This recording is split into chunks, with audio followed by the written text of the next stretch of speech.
Yo, smash that like button. Shout out everybody on here. Smash that like button. Happy Sunday, y'all. God bless all y'all. God bless all of you guys, and women. Lakeisha Glover, what's up? PSD, P5D. Good evening, swiping family. Shout out Lakeisha.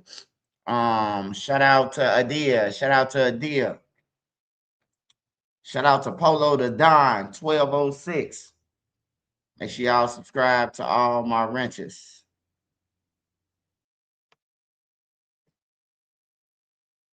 Shout out Monique Moore. Shout out Monique Moore. Shout out Harry O'Neal. OG Monique, what's up? What's up, OG? You good? Harry One, what's up? Harry O'Neal, I mean. Shout out Messenger. Shout out Monty McCurry. Appreciate your love support, brother. Uh Uriel Heaven's Guardian, for sure. Quarter P, what's up? Shout out Shaky Shack. Messenger again, NYPD will save you if the price is right. Now you getting caught in NYPD shit. Hey, I'd rather stay in NYPD. Hey, look, you can commit a crime all you want to in New York. You getting caught within 48 hours. In Chicago, unsolved mystery. Do-na-na-na-na. Like, for real. Everybody who do something in New York, their ass getting caught. Shout out Henley Beckham. Shout out D Jack. Shout out Refuge Dro. Refugee Joe. Shout out Matthew Wiggins. Shout out Ty Richardson. Ty Richardson, 815, 813. Shout out Was Khalifa. Stream Elements. Shout out Coretta Dixon. Shout out Nightwolf. Shout out Medina Jalal, 678. Shout out Leaky. 6560 Leaky. Shout out Go James. I am no doubt. For sure. Croc 313. SD Martinique. What's up, OG? TLS Move. Shout out Mohammed. The Conqueror. You need to go and holler at brother Aside then, brother.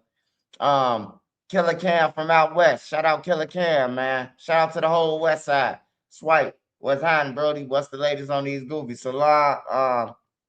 Salama Barakam. I think I said it right. Shout out Dre, 1 of 1. Do it yourself, 2121. What's up? Shout out Big Rob, 100K. Shout out Big, 6,000. Rambo Savage. Shout out Almighty Prop. Shout out 9 Shotty. Shout out Crazy Edits. Chatham. Shout out Chatham. Shout out Brandon. And of course, Needy on here. You can't hear me? Oh, man.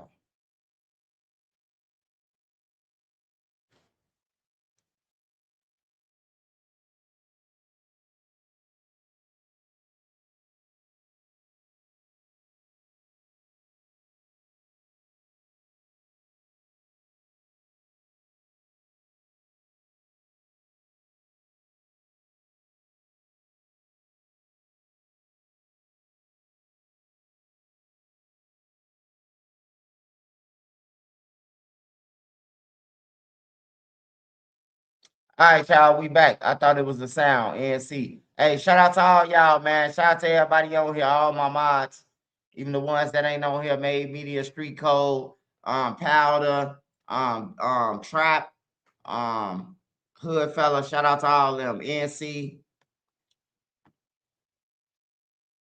You going to Dirt Trial Swipe? I don't think so, man. I don't think so, man. Hey, I wouldn't want to waste my money for what we all know, man.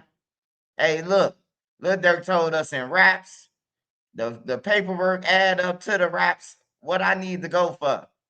Want to go and take a picture outside the California building or something? I don't need to go and sit and hear what we already know and what's finna happen.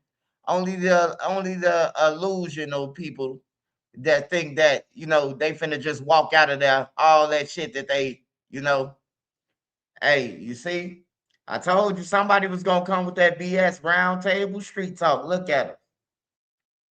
Hey, I got an interview this weekend with Round Table, man. Make sure y'all subscribe to his channel. It's gonna be dope, man. It's gonna be dope. Make sure y'all subscribe to Round Table. I got an interview this weekend with him, so make sure y'all subscribe. All right, y'all. We're gonna get this out the way. We're gonna get this out the way real quick. I really don't want to talk about it, but I know somebody gonna pop up on my live and say something about it. The Tate brothers, yes, they got locked up. They got locked up. I don't know them. I don't know nobody who know them. Somebody was saying they from Chicago. Hey, just because somebody from Chicago and they get locked up, that don't mean nothing. There's a lot of people that live in Chicago that we don't know. That live in Cook County that we don't know. So the Tate brothers got locked up. They was trafficking. They was doing all the above, man. Y'all already know the same shit Epstein was doing. Hey, but I tell you this. I tell you this. Don't worry about. I mean, you worry about it. You got to watch them too, because they the higher up. So they doing it to the people, right? But hey, you need to Google. Type this in Google. Register offender, and then you type in their name. You know what I'm talking about? And you gonna see all the red dots. It's gonna let you type in your zip code. You gonna see people who you talk to every day, and they on the red dot list. You hear me? So what I'm trying to tell you is make sure you protect the home too, while you worry about, I'm talking about some rich people who doing some freaky shit. You know what I'm talking about? Protect the home where your kids at, because they around you. Trust me. I'm talking about you hit that red dot app, and I'm talking about they pop up like chicken pox. You like, golly. Even by the schools, even everywhere. They everywhere, man. They allowed everywhere, bro. So I just thought we'd get this out the way real quick before we go into all the rest of the stuff. Just in case the Tate brother fans want to see it, I really don't care for it, but we'll watch it. Navan, the #1 rated business travel platform, lets your team book work travel in one place. Flights, hotels, cars. Turning now to the new charges against controversial Manosphere influencers Andrew and Tristan Tate. The brothers were arrested by federal officials in Miami yesterday after British authorities issued 38 new charges against them, including rape and human trafficking. Their lawyer says they're innocent and is calling the charges a, quote, political hit. Now, Andrew and Tristan Tate are awaiting extradition to the UK. Andrew Dimbert has the latest. Andrew and Tristan Tate are back in custody. The controversial social media influencers were arrested Saturday night in Miami after British prosecutors announced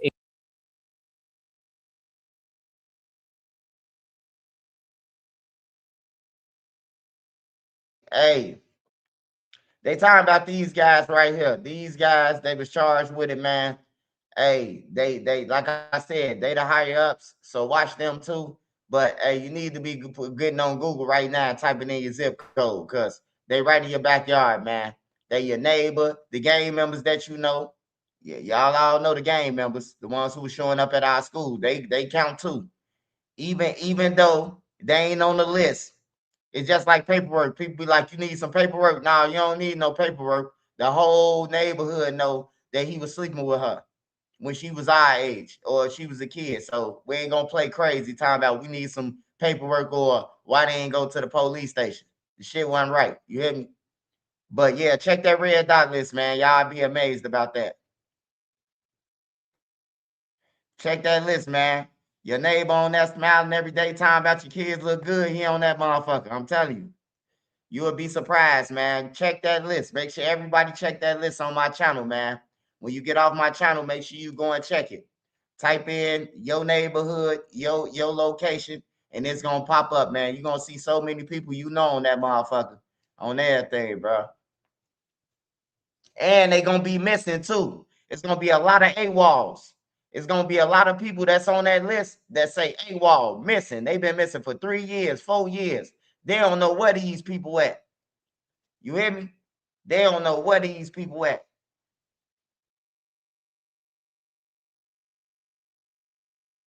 So Make sure y'all check on that, man. I'm just a concerned citizen. I'm just a concerned person about y'all, man. About everybody now. I'm conscious now.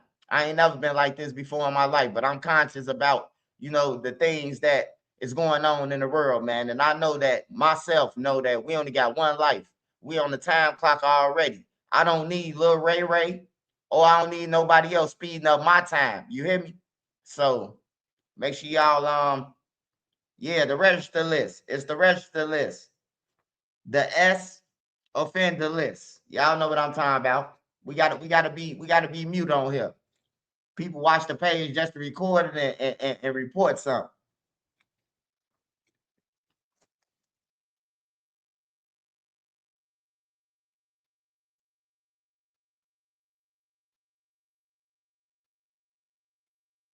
All right, so we ain't gotta worry about them being over here. The UK finna hit them over their head. I can tell you that. Everybody I see go to jail in the UK, they ain't never come out that thing, man. They ain't never come out. Even some of the people from America, man, they over there talking about they need help. Help them. They been locked up for 10 years, goddamn it, and they ain't been to court. I'm telling you, bro, getting locked up overseas here different. It ain't no TV judge or none of that. Your ass go to court next year on everything. That's the difference between over here and over there. They ain't playing over there. You steal something, you get your hands chopped off. Hard labor.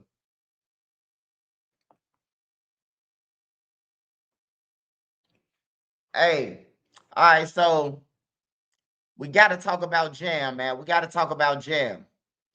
So Jam, it's the word, man, that Jam is demanding 20 years. He demanded 20 years for his role in a little pipe hit and in a Banks Enterprise. He want 20. Now AJ and Marley, they gotta be off some drugs, man. I don't care how young you is. If you cop out to 30 to 35 years as a plea, you might as well go all the way and get cracked over your shit. But like I said, Marley and AJ, they is 23 years old. 30 years, 35 years at 85%. Shit, they might get some new laws that kick in and, in their favor, and then they'll be home like the BD twins now. Cause hey, just cause they say life in prison, bro, that don't mean they gonna do life. I can tell y'all that, man. I seen a lot of people who they gave life to in the federal system who did worse shit than Durk and them did. More killings and all. And they all home, man. A lot of people home. He admitted to 4 murders on the RICO. He said he killed 4 people. He home right now. So I know that they're gonna be home one day. I just don't know when. It could be 20 years from now. It could be 30. It could be 50. It could be never. But if he get charged with all that shit, he ain't coming home. He ain't coming home. I can tell you that. He get charged with the bike car and the little pipe. They label him as a fucking El Chapo.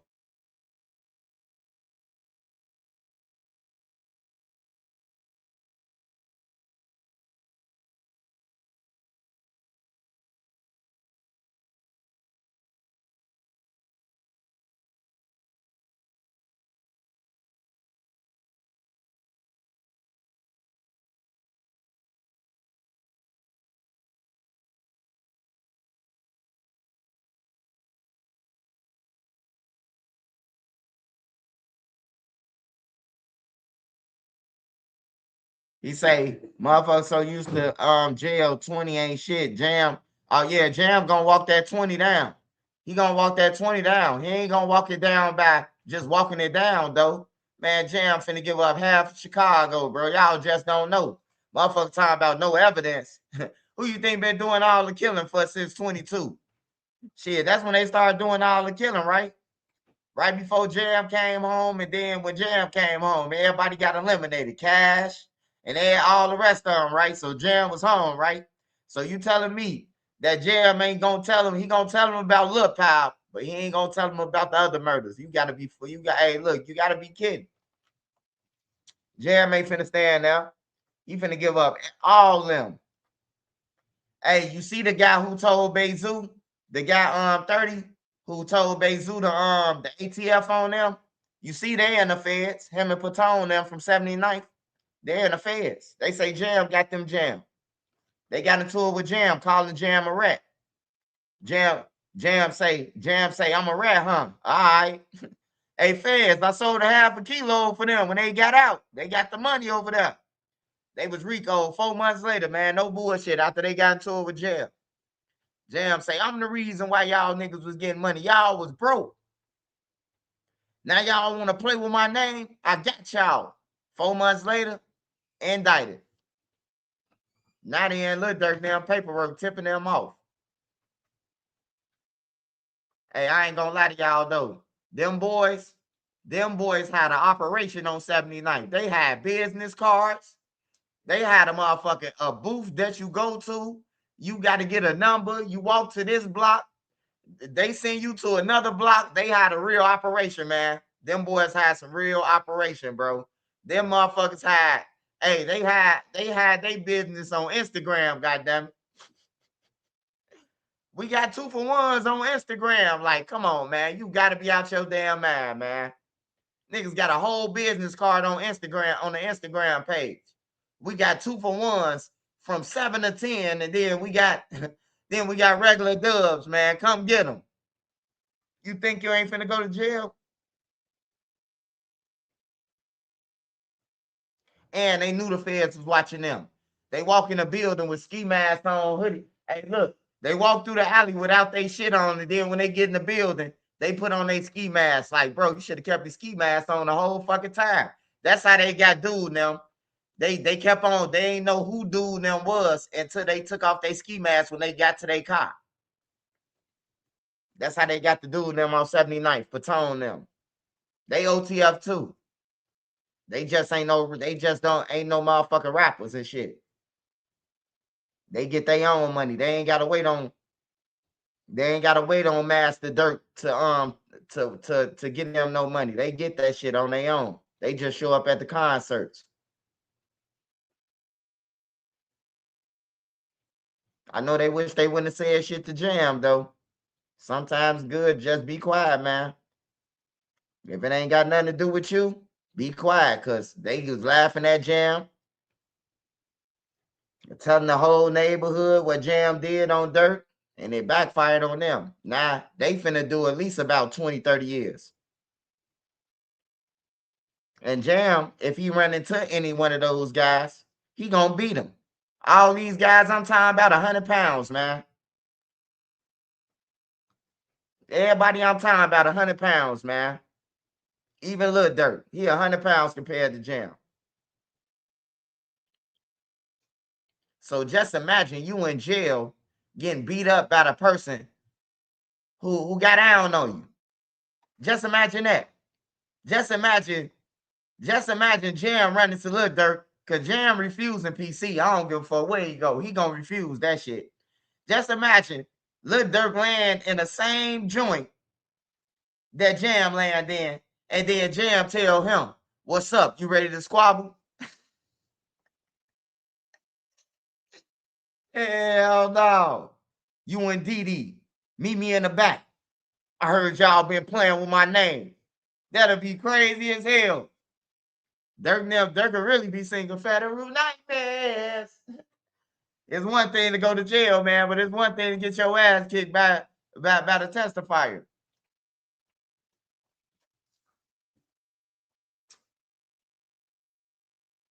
I just wondered, did Lil Durk really fall down to his knees when the law came?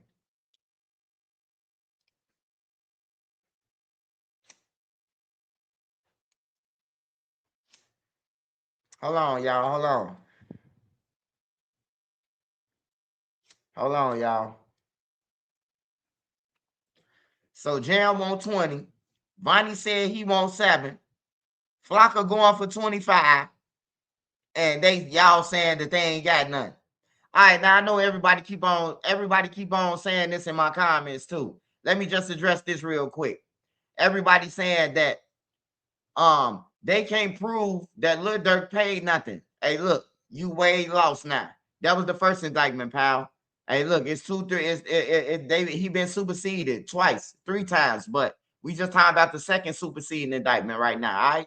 So the second superseding indictment, when Drew went on there and ran his mouth and he had told the feds the evidence that they got wrong. Hey, look, the feds putting a charge called stalking, resulting in death. Stalking resulting in death, which means that they ain't got to prove that Lil Durk paid nothing. All they got to do is prove that Lil Durk was into it with Quando, Rondo, and them, and that he shot at them trying to kill them. And I'm pretty sure, like they got that evidence. Hey, look, all you got to do is go on YouTube. You can't delete the shit. Drew gonna have to go around and pay everybody who posted that shit. Hey, look, bro, yeah, you want to delete it. And even if he did that, it's already out there. It got millions of views. This shit was watched. This shit was like an episode. Everything that they saying that he did, it was like an episode on TV, a TV series, about how they was going about it. They jump on the line. Young boy and them jump on the line. They kill King Von. Now they trolling. Like they putting this shit out there themselves. Hey, look, y'all say freedom, but do you agree with this? If you was a real gangster, we should never known about it. Should none of us know about it. Durk shouldn't have went on no interviews and let DJ Academics trick him. Because that's what he did. DJ Academics ain't trick him. DJ Academics just asked him the question that he knew the feds would be interested in. Because he asked him, hey, so what's up with Quando Rondo? Your beef and all that. And Durk fell right into it. And that's what the feds are saying with the stalking. Durk saying that he had whooped him, that Von whooped him, and that and not only did Von Mayweather him, he's saying that that's why he got killed. So now you is aware that Von got killed because of that. So they saying that you killed behind Von. So you making yourself aware of the shit. You hear me? Hey, look, all they got to do is prove that he was aware. Awareness is not AJ coming $1 million worth of game, but AJ stand for Lil Durk video. That's awareness. At some point, you was aware, because you wouldn't have him in your video if he ain't killed nobody. Hey, look, like I said, we can all play dumb on here, but Lil Durk and them got millions and made millions of dollars of telling on himself. That's what he did. He made millions and millions of dollars off telling on himself. Now you mad at Trenches News, but he told everything. I'm going to say this one more time. Lil Durk say he having federal nightmares. He said, you don't need no lawyer if your homie told. He on the stand with his head down like you don't know me, though. It ain't no point in getting no lawyer if your homie told. He said that. He said that if the feds come around asking about bodies, it's time to red man. He said this shit before he was locked. He was free when he said it. All this stuff I'm rapping, he said when he was free. He said all this shit. If the feds listening, it's props. And then he goes in talking about shit about real killings. Like, how the fuck how does that work? How do you say something is a prop? Like a prop means that it's fake. It's a replica, it's fake. So you saying if the feds listening, it's all props. And then you get the rap. We killed dude. We sat outside his hotel with Dracos. Like, what the fuck? Like, who you think gonna believe that shit? Scum his ass. I'm riding through Belly Hill with choppers. Hey, look, I wouldn't even put that song out, man, knowing that my homies then was in Beverly Hills with choppers and somebody really got killed. They got ski masks on. I told them hit hard, boom his ass. He think what they say. The Fed say that Lil Durk them not Lil Durk. They said that Vonnie them switched the plates with Uber tags. And what Lil Durk rap about? Scum his ass. They ain't paying attention because we got Uber tags. Like he telling, bro. He's snitching on himself. Y'all ain't calling him no rat. Just think about it. Hey, look, the Fed said that they had Uber tags before the paperwork came out. But before that came out, we heard Lil Durk say they ain't paying attention because we got Uber tags. And then the feds come out and say, yeah, they had 2 cars and they took the plates off and put Uber tags on it. You hear me? Like, come on, man. You got to be crazy out your mind, bro. He said this shit. Ain't nobody calling him no rat, though. Fuck out of here, man. Y'all be picking and choosing, man. Y'all be picking and choosing who y'all want to say this shit to. No, Durk didn't get on no stand. But he told every motherfucking thing. How we know Zoo a chief? How we know Boone, cause he a chief? What if Boone don't want to be no chief when the feds come? Y'all ever thought about that? I be with Trigger, I be with Zoo, now we on 4-6. No, you don't. You ain't no 4-6, nigga. But Zoo on 4-4 in Princeton. He ain't no 4-6. That's what I'd be saying if I was the niggas from 4-6. But they broke starving, so they gonna be like, yeah, jumping up like monkeys. He said he on 4-6. Yeah. To the people's come. Then that's not true. Durk never been on 4-6. His rhymes are cap. On everything. His rhymes are cap. He's capping in this rap. And then y'all want the people who ain't never killed nobody to believe this shit. We ain't paying attention to that car because he got Uber tags. Was that not why Rondo and them ain't pay attention? And they ain't see 2 cars following them? Because they thought it was another Uber behind them? Like, that's crazy, bro. Hey, look, y'all might not understand. Y'all might not understand why it's every man for himself now with the Jam and Vonnie and all them. But it's really every man for themselves. It's really every man for themselves when you get down to the bottom, when you got 15 people who went on a hit or know about a hit. You got six people who went on a hit that you got 5 people that we never heard brag about the murders of Quando Rondo now. We never seen Boogie brag about it. We never seen Vonnie brag about it. We never seen Brown Eyes brag about it. We never seen Flock brag about it. We never seen Jam get on the internet and say he spanked Quando Rondo. We never. But guess who admitted it? Lil Durk. That's why he in jail. On everything. That's why he in jail. Who finna go and do life? And you done rapped about it to the world and we ain't even tell it. We ain't even get to tell on ourselves.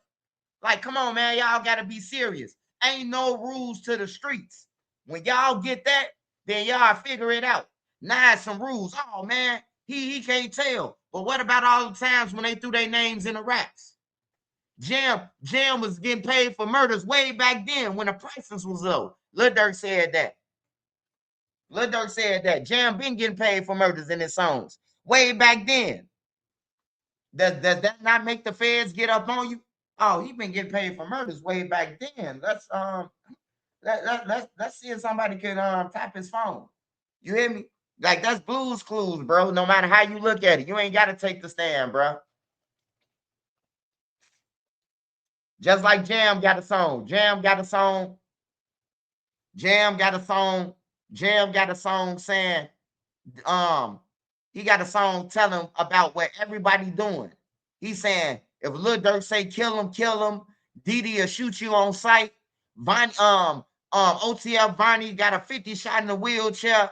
Like, hey, look, Jam did that song on purpose, man. Jam them knew the feds was on them, and he made a motherfucker federal song. Everything that they said in the paperwork, man, you could read in there. Go and listen to Jam song. You're gonna be like, what the hell? Durk tell us to shoot him because he what's the name? Bernie the Muscle. You hear me? Like, he named that motherfucker who be around them, bro. I swear to God, bro. He got a song, man. I'm telling you, bro. He said they'll go to war with the city. Ain't nobody can fuck with OTF, bro. He said, hey, what he say on that song? He say, we didn't put belt on the ops. It's time to put belt on the guys. What did the paperwork say? The paperwork said they tried to kill Money Duke. That OTF Booney Mo and somebody else was riding around OBlock trying to kill them. Jam said it in that song. Jam said, hey, we didn't put belt on the ops. That it's time to put belt on the guys, on everything. I'm telling you, hey, look, all you got to do is listen. These guys are rapping about real shit on everything. They telling you what's going on, bro. They letting you know. He said, man, we done killed all the ops. We finna put belt on the guys now. The ops ain't know nothing. We done killed all them off. And if you look around, they ain't lying. All of their ops gone, bro. They start killing each other. Look at Tay-Town and fucking and Lamron. They dropping each other, bro. Like, for real, bro. This shit serious. That man made a whole song, bro. That man say, I was the one that was, He say, I be killing, he say he kill people so folks never have something to rap in their music, man, on everything, bruh. And you think the feds ain't gonna use him as no witness? I be killing people so folks never have something to rap in their music. Who the rapper? who the rapper? Who you killing for?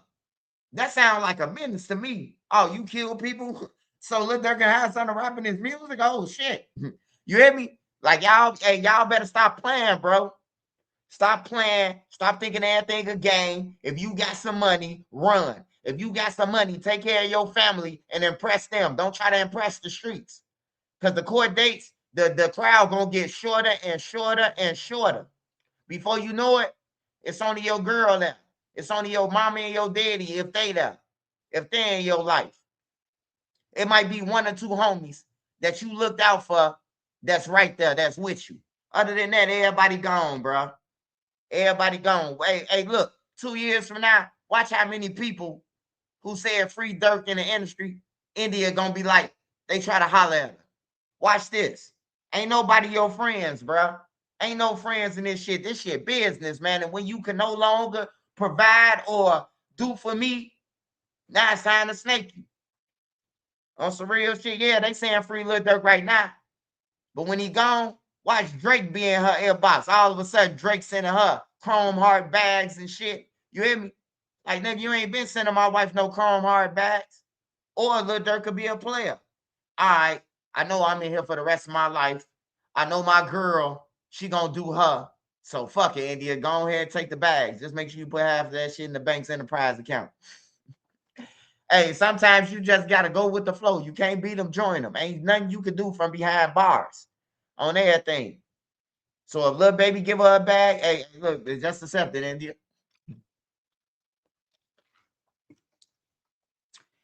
Do I think he gonna beat the case? Come on, man. Come on, man. I'm talking to you about I'm talking to you about him telling on himself right now. And you study asking, is he gonna beat the case? What case? Which one? Shit, he got 3 of them. He got the Weatherspoon case. What? Hey, look. Okay. I got something for you then. I'm gonna give you some life. Okay. Say Durk wiggle his way out of. Say he wiggle his way out of. He wiggle his way out of the little pop, which he ain't. He wiggle his way out of the bank's enterprise, right? Guess what he gonna get stuck with? He gonna get stuck with Weatherspoon. You got Weatherspoon saying Durk shot him. They took his track hawk and crossed state lines. After they robbed him, Zoo and them got on the road and fled. He's saying Durk shot him. That's an attempted murder and a robbery. And a hijacking. You hijacked him for his car. That's a crime, brother. Hey, look, Drew and them could argue all day. Yeah, but it was his co-defendants. Hey, that don't even matter. So he was there, right? That's all the fuck that matters, that he was there on the scene. And he going to jail. It's called a party of crime, man. If you there and your co-defendants die, you going to jail. Just like they said that King Von was gonna be in jail if he was alive for the Weatherspoon shooting. Now they saying Durk. Now it's on Durk now. You know, everything backfired on him. Hey, I do believe they put that shit on Vine. I don't care what nobody come out with. I think they put it on Vine, bro, and got it sealed because we can't see it. So they put it on Vine and got it sealed, bro. On everything. That would have been the smartest thing to do, to put it on Vine anyway. But it backfired because the feds picked it up. We gonna find out if they put it on King Von though. Because when they open up statements for Weatherspoon, guess what? They gonna say that. Well, Durk and them had an agreement, and we dropped it. The states dropped it, but we picked it up, or we told the states to let them go. It's gonna be 2 things the feds gonna say.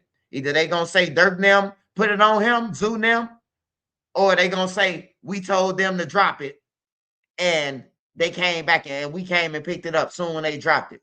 The feds gonna let you know how they got that shit, how they got the information on Weatherspoon. They gonna let you know all that in court.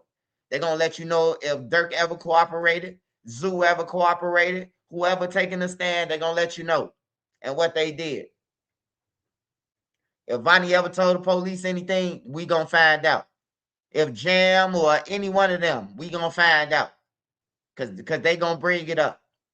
The feds gonna put it out there. They gotta put it out there. They can't hide shit for the lawyers. So Drew won't say they hide nothing. So they gotta put it out. They gotta out you.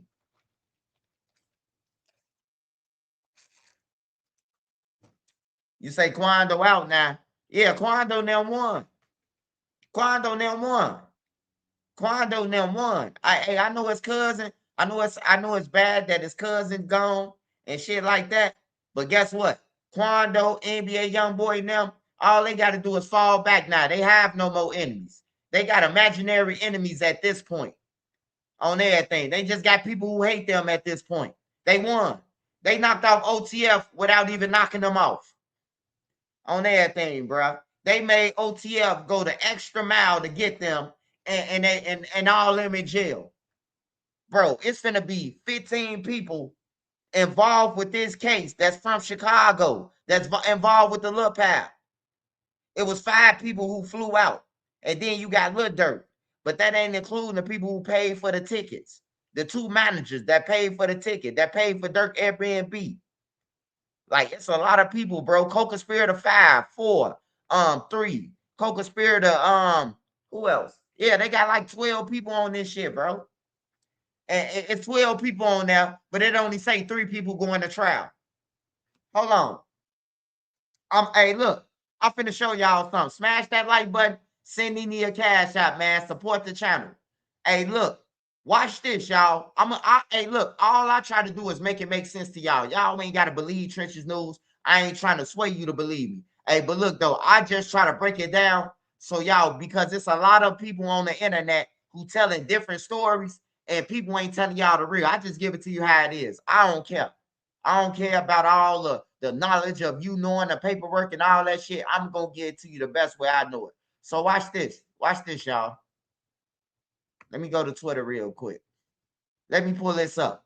Now, I just told y'all how many people was on Lil Durk case. Hey, look, you could tell that Drew should have just told Lil Durk, like, man, we ain't going to be able to beat this shit. We ain't going to be able to beat it. Like, Drew should just be a man to tell Durk that shit. You hear me? Because they ain't. All right, Nene, I need your help. Nene, I'm trying to pull this up. Why I can't get the yellow one? I hate this one. Wow. On this. Hold on, y'all.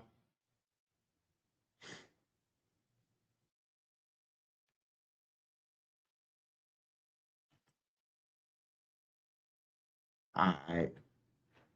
Yeah, that's even better. That's even better. Hold on, y'all. Let me show y'all something. Let me show y'all something. Let me show y'all something real quick. This how you know it's over with for Lil Durk. I ain't gonna lie. First of all, I just want to say this. It's people in this case on with Lil Durk that still ain't got a mug shot. You hear me? We know that they didn't kill people. We know that they didn't drop the location. We know all that. They still ain't got no mug shot though. We know this for a fact, right?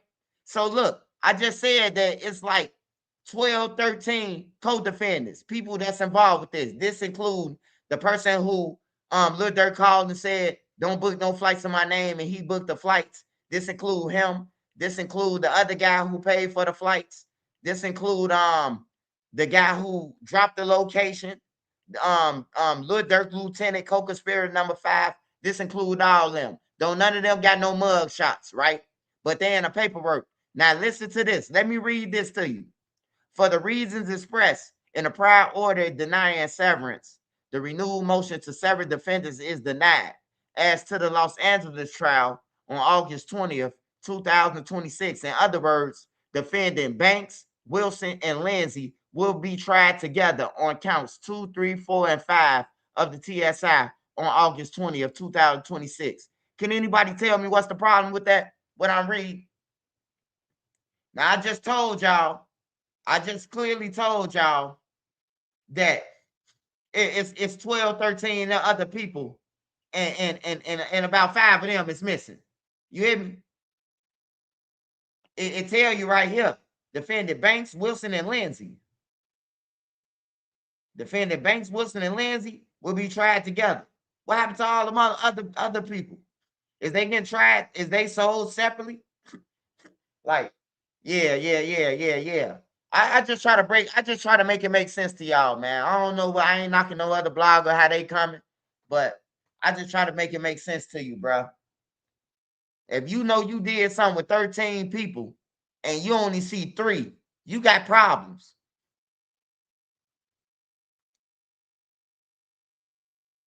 Shout out, Soretti. Shout out, Soretti. Appreciate the love support, brother. Yeah. So all you got to do is read this.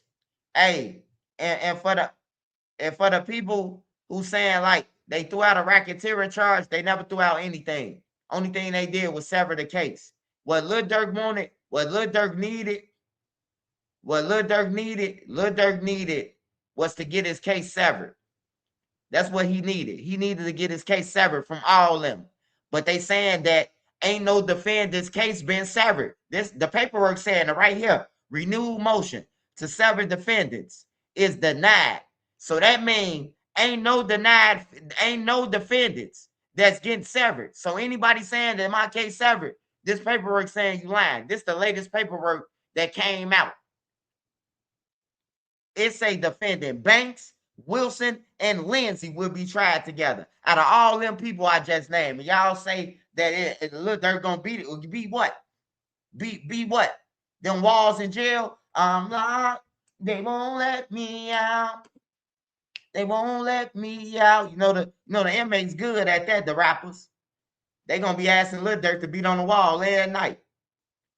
That's what they do in jail. If you know how to rap, hey Smirk, hit that Federal Nightmares, and Lil Durk gonna hit it.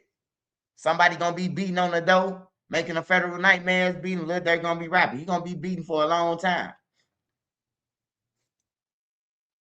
He ain't beating this case. Hey, look, if they would have went to trial together, I'm gonna tell you this. My strategy, I love Madlock, man. I've been loving Madlock. Only defect that I got, man, is me being shot. But look, I love Madlock. I love Perry Mason. I love all them shows.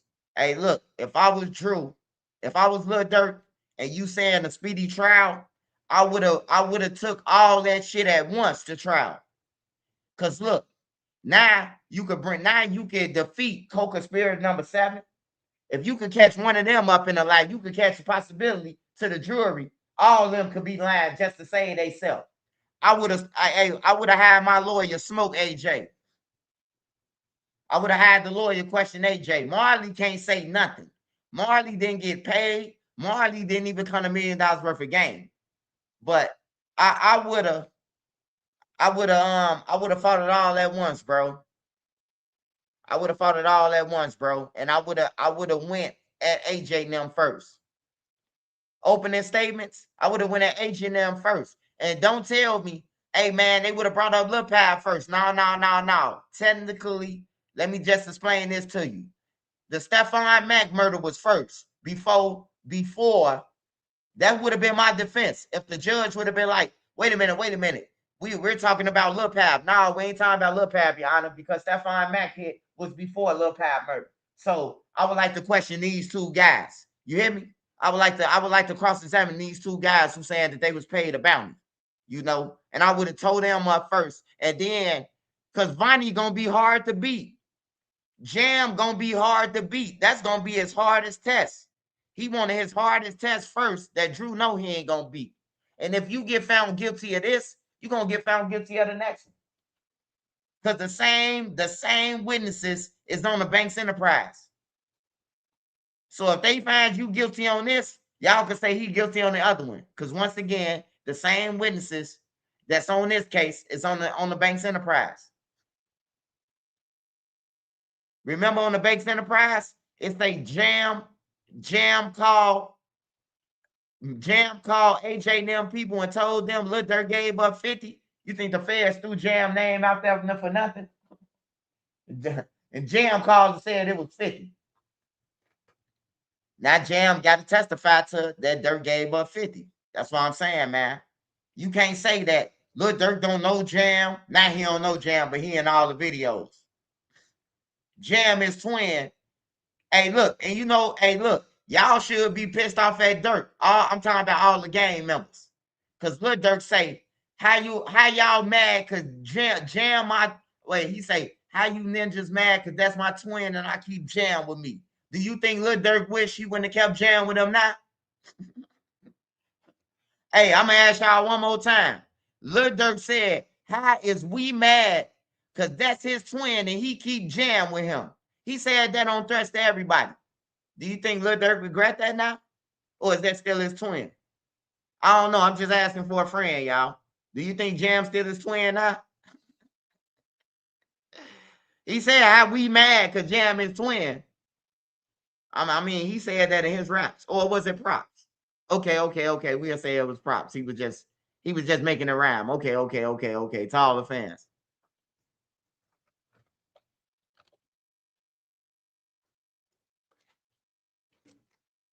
Yeah, it's definitely 3-4 people missing on everything, bro. You might get past one witness and say he lied.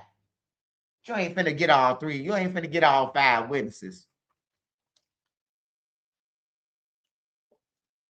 You ain't finna just say all the witnesses lying and they did this and they did that. You ain't just gonna say, you ain't just gonna be able to say that.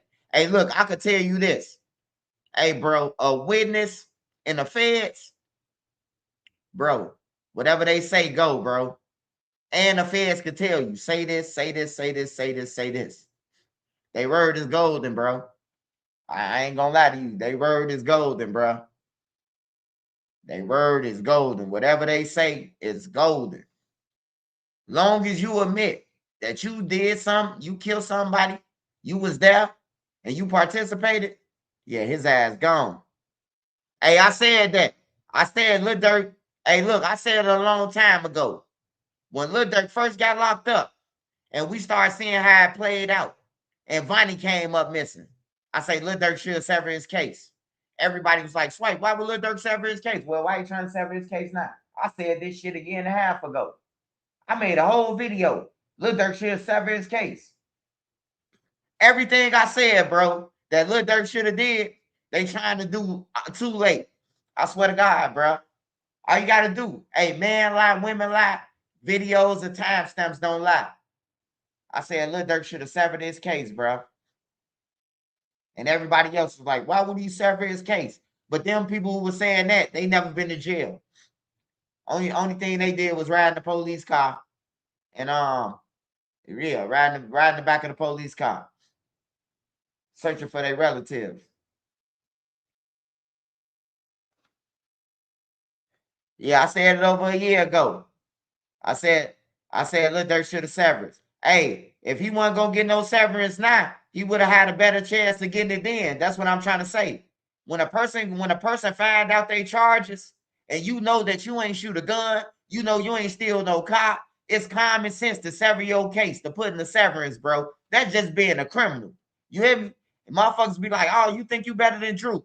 Hey, look, I don't think I'm better than Drew, but I know common sense. I know from seeing people get hung in jail. I done been through it. I see jailhouse lawyers that's colder than lawyers. That's colder than Drew in jail.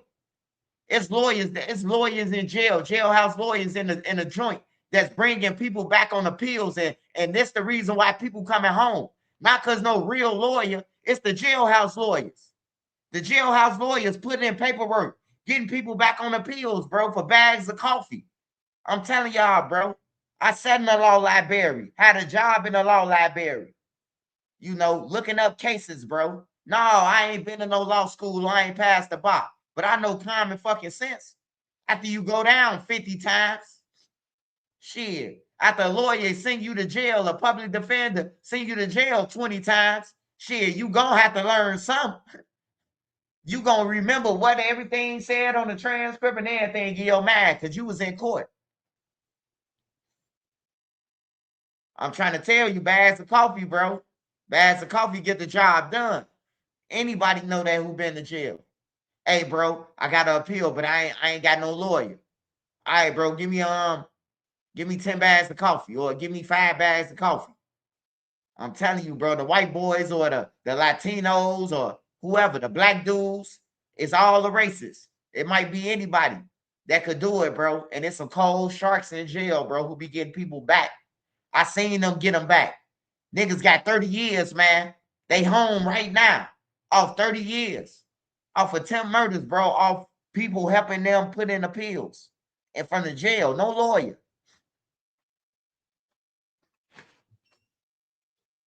Yeah, you go to jail, you got to hit the law library at least. They be running around. They be running around arguing about who blocked up on the murders, bro. Yeah, 2 bags of coffees and 4 whiteout. You know what I'm talking about, Stu. This shit real rap with me. You know what I'm talking about, man. I'm 42 years old, man. Ain't no lying with me, man. I just call shit how it is now, man. I ain't gotta lie to nobody. I ain't gotta sell nobody a motherfucking dream or none of that. I'm gonna keep it 1,000 with you if you ask Trenches News. Hey, bro, what you think of this, Trenches? If I feel like you could get out of that, man, they ain't got shit, bro. Go to trial. I'ma tell you. But if I feel like if I read everything and what you telling me, I'ma keep it 100 with you. Cop out. Take the plea deal. They gonna smoke you. I'm gonna be the one that tell you the truth. I ain't gonna just sit there and just fake kicking with a motherfucker. And I know your life on the line. And you asking me to keep it real because your life on the line. I ain't gonna want to see nobody go and do life just for my satisfaction.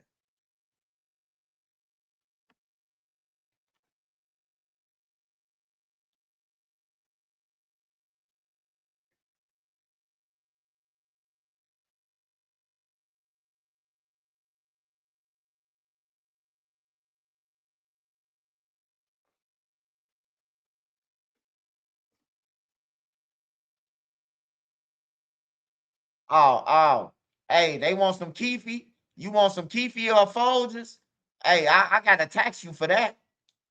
On my mama, you gotta get taxed for the Keefy or the Folgers. That's the 2 highest coffees.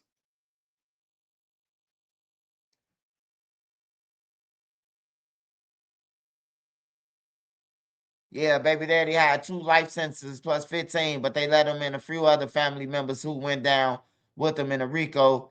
They got life without parole, but they all out now. Yeah, I be trying to tell them, Chelsea, like, just because they tell you life like OBlock, Moowop and them could go and do 20 years and they back home on everything, bro. And you will hear the judge say life. I seen it happen many times, bro, in Chicago, in Minnesota. Motherfucker got hit up life sentence and now they home. All of them. Damn near all the people who went down in the BD's RICO, they home. Except like 3 people. It was like 45 people went down. 42, 45. It's everybody home except 3 people. They said life.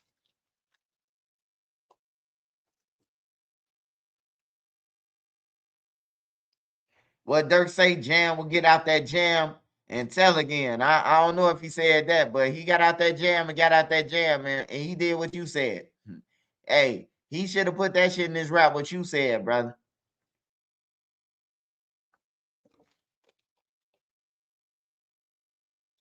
Chelsea Davis said, I have a strong feeling Moowop gonna get out. I seen a lot of people say that. I seen a lot of comments, man. Hey, look, just because I was involved in it and all that shit, bro, like, I can't be biased to nobody, bro. Like, the situation and all them, because at the end of the day, truthfully, I know that all those guys participated. They all talked about killing each other. They all was with it. You hear me? So just because they in jail, that don't mean that the other side don't need to go at none of that. Because if you took one side, you should take all their ass. If you ask me, I'm just keeping it real.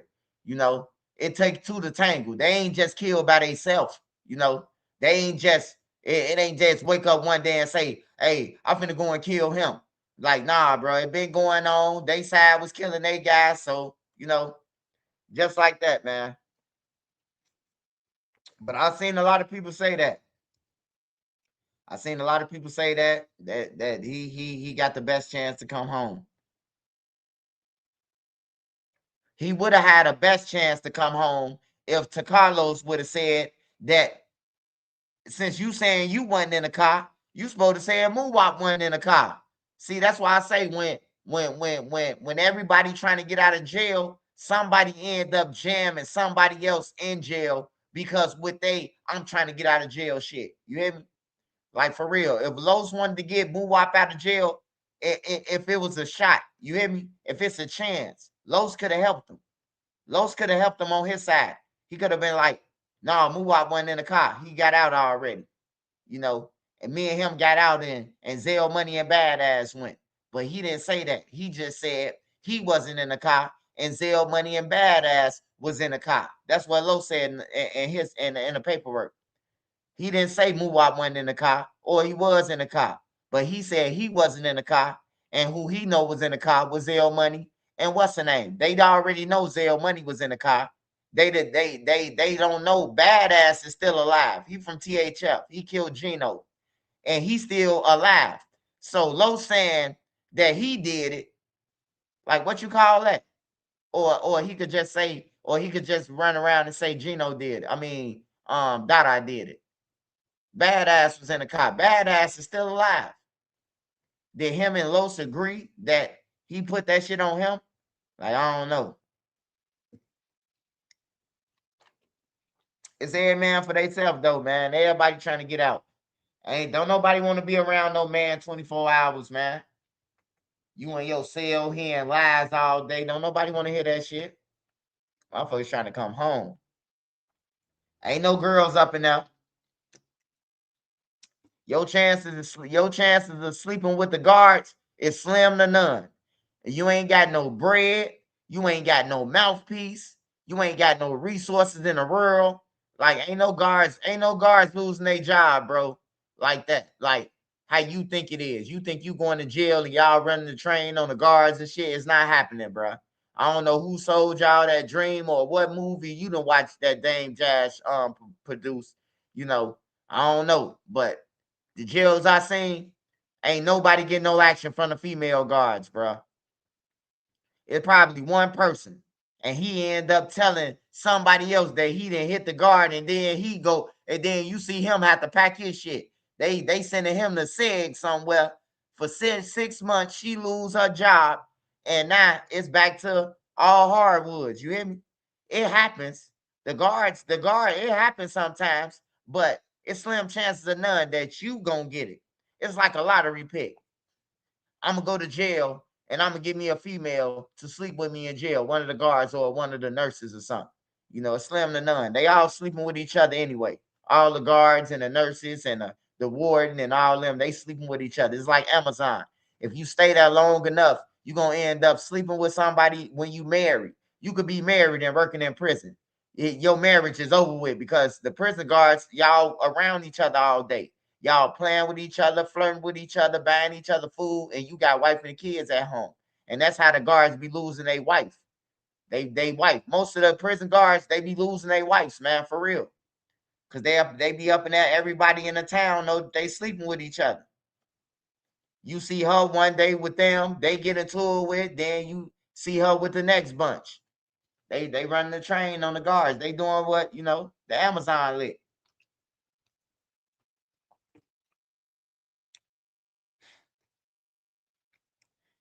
His lawyers basically managed to get the court to believe that either Vaughn did it all or that without him, they didn't have a case. It was the middle of YSL. So I think that helped. Fulton County already had a full plate. Facts, my cousin used to be a CO in Texas. And yeah, the nurses too. The nurses and everybody, they sleeping with each other in prisons, bro. You could see it. You in handcuffs seeing them flirt with each other. Telling them I'll be right back. Meet me in the back room and shit. You hear me? Like it happens. But I ain't seen too many inmates, and I'd have been in prison a whole bunch of times, sleep with the guards. I ain't seen none. Now I seen people imaginary, the guard liked me, and then he ended up getting shipped out because he had an imagination that the guard liked him. So he tried to slip her a letter, and he got motherfucking, you know what I'm talking about? Now he got to go to the hole and everything, all over his imagination. You know how many inmates ask me, hey, Swipe, hey, what this mean when the guards say this? She might have said, you know how to play basketball or something. And they'll be around asking everybody around the day room what this mean. The guard said this to me. And then they'll go and write her a letter and say, yeah, I seen how you was looking at me, and I want to hit her from the back one day. And then she turned it in to the IA, and then your ass gone to the hole for a year. You ain't coming out of there for a year worth of commissary. You ain't going to commissary for a year across the board. That means you in a hole for a year. When you get out the hole, you're going to be on commissary restriction for a year, phone restriction for a year, and all that shit. All because of your fucking imagination, man. That's why I tell them people to stay away from me. Don't ask me what the guard said or none of that. I don't want to be involved on everything. A motherfucker go to IA and say, you the one who told him that mean the guard like him. You hear me? Like, I stay away from that shit, bro. Anybody ask me, hey, man, the guard like me, bro. What you think this mean? Hey, look, bro. My advice to you is, hey, look, just leave the guard alone, bro. Just leave her alone, bro. She don't like you.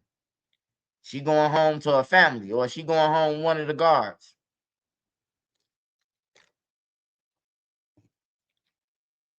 I'm cool with just smelling their cologne, man. Shit, I'm cool with just they walking around and me be able to smell they cologne, get a sniffle of their cologne. Shit, I'm good. I don't even think about women when I'm in jail though, bro. I don't think about no relationship or nothing. I try to get my mind focused on when I return to the world. How would it be? You know what I'm gonna do? That's what I do, bro. I stay away from people, man. Like motherfuckers be running around like Lil Mikey. Lil Mikey was running around saying he's smoking on people. The man did 13 years like that, bro. Like every day, somebody coming up to me like, on BD swipe, you better get your boy. I'm like, who you talking about, bro? Lil Mikey, man. They say he in two house talking about he's smoking on HK and T Roy. So Lil Mikey come to work. I say, Lil Mikey, bro. Now you know damn well you can't fight, man. Stop saying that shit, bro. Like for real, I told him. And then the BDs, hey, look, man, the guards was finna shoot rubber bullets, bro. I swear to God, bro. The guards was finna, the chow hall was finna go up. All the BDs, they was in one line, like 13, 14 deep. And when they got their trays and went to the water, Mikey was doing the water. Mikey was doing the water, getting out the water. You know, putting the water in the cups, the milk in the cups, and put it on the table. Anybody been in prison, they know what I'm talking about. And you got to go to this table, or you can go straight to your table and eat, or you could go and get you a drink and then go to the table. Mikey was working the drinks. So they walked up to him at one time. Slutty, King, who died with King Von, Slutty walked up to him with all the BDs deep. Like, bro, watch your mouth before we beat you. Mikey said, I ain't say nothing. They was like, hey, look, bro, we ain't playing with you. So I see what's happening. I come from around the kitchen thing. Like, hey, Swipe, you better get that nigga. Ooh. Mikey pulled a bishop off juice after that. He wait till all the guards come and rush it and bliss in between everybody and gonna be like, I said what I said. I'm smoking on them. I'm like, man, I couldn't believe it, bro. It was like some Bishop off juice type shit. Like the guards, they in a tower, like in the kitchen at IDOC, it's a tower up top that they in the kitchen with the rifle. You might not notice, but they got like a glass that they could slide back and shoot out that motherfucker from up top, like it's a top window somewhere. I know everybody ain't been to jail, so just imagine what I'm talking about. So they act like they was about to shoot. That man say, when the guards got deep, I'm talking about the guards ran all in the kitchen, bro. Shut the kitchen down and everything, bro. The man Mikey say, I am smoking on him. I say, what the fuck? Is this guy crazy? Like for real, bro. Like Mikey wild, bro. Mikey wild in the motherfucker, bro. He got into like 6 fights, went to the hole.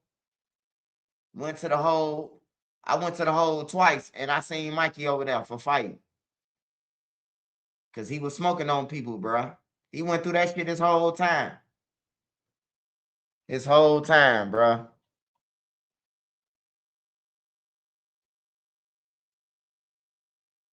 Yeah. I'm sorry. I'm just cool with their perfume, man. I'm just cool smelling the women perfume, man. That's it, bro. Like that's all, man. I ain't. I don't care about trying to date no guard or date no teacher or none of that. Everybody I seen trying to date a teacher or a guard or a nurse or a counselor, boy, they ass got an extra year and some more shit, bro. Like for real. And they ain't even get the chance to talk to the counselor or touch the counselor. They slid her a note and she slid that motherfucker to the feds, which is the IA. So yeah.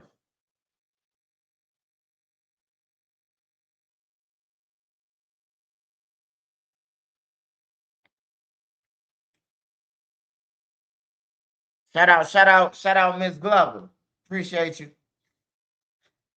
Yeah, correct me on that shit.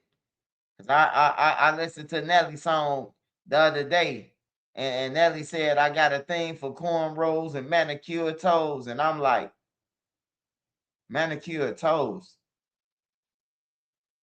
manicure and pedicure. I said, yeah. Nelly got off with that one. I seen Jada Kiss say it too. Jada Kiss and Nelly now, and I thought about it like, yeah, Nelly got us on that one. We was just dancing and shit. We ain't even realize what the hell Nelly said. We was just underlay, mama, yeah. We ain't understand what Nelly said. If we would have heard that back then, we would have got on Nelly ass back then. We would have got on Nelly ass back then. Like, hold on. What you say, Nelly? You got to do that over, man. You hear me?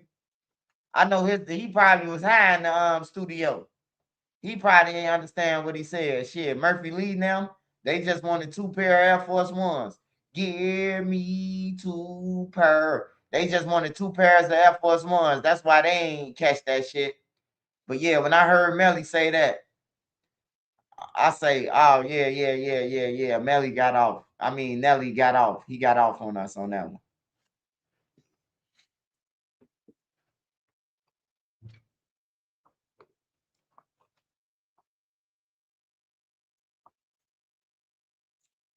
Hey, Darius say he fell in love with a counselor though.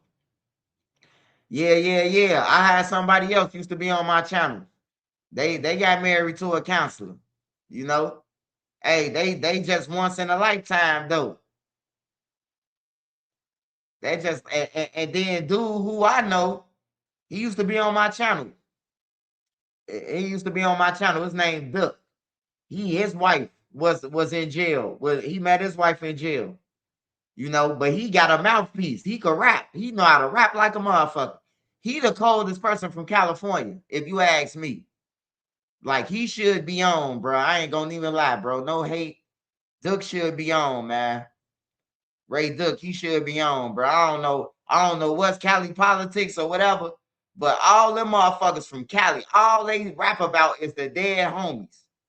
If Blueface got a deal, Duck 20 times better than Blueface. On my mama, he colder than Blueface, bro. It got to be some hating shit, some hating shit going on in Cali, bro. Cause Ray Duck cold, he the coldest motherfucker out of Cali.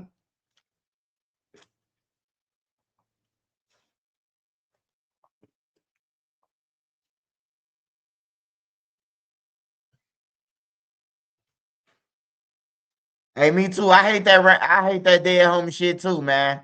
I swear to God, I hate that shit, man. I love California though, and everybody doing their thing, bro. But I hate that dead homie shit, man. When the dead homies, like, bro, I can't really be around them. That's like Chicago, a motherfucker saying weed, or on folks now. Like, I hate that shit, bro. Like, damn, bro, that's the only thing you could say is on folks now. Like, you can't say nothing else. How long I been on YouTube, bro? Have y'all heard me say on folks now? Have y'all ever heard me say on BD? You hear me? How long I been on YouTube? You ain't never heard me say that shit. When I first came on YouTube, you ain't never heard me say on no goddamn BD. Only reason why you know I'm BD because Duck Trout. You wouldn't know I was BD.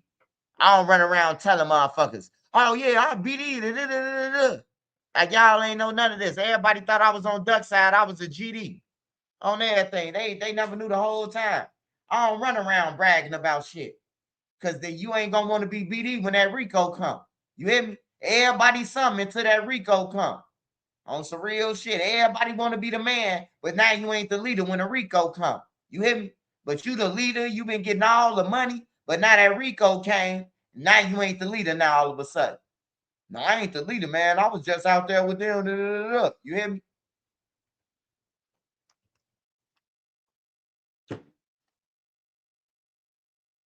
I ain't never run around.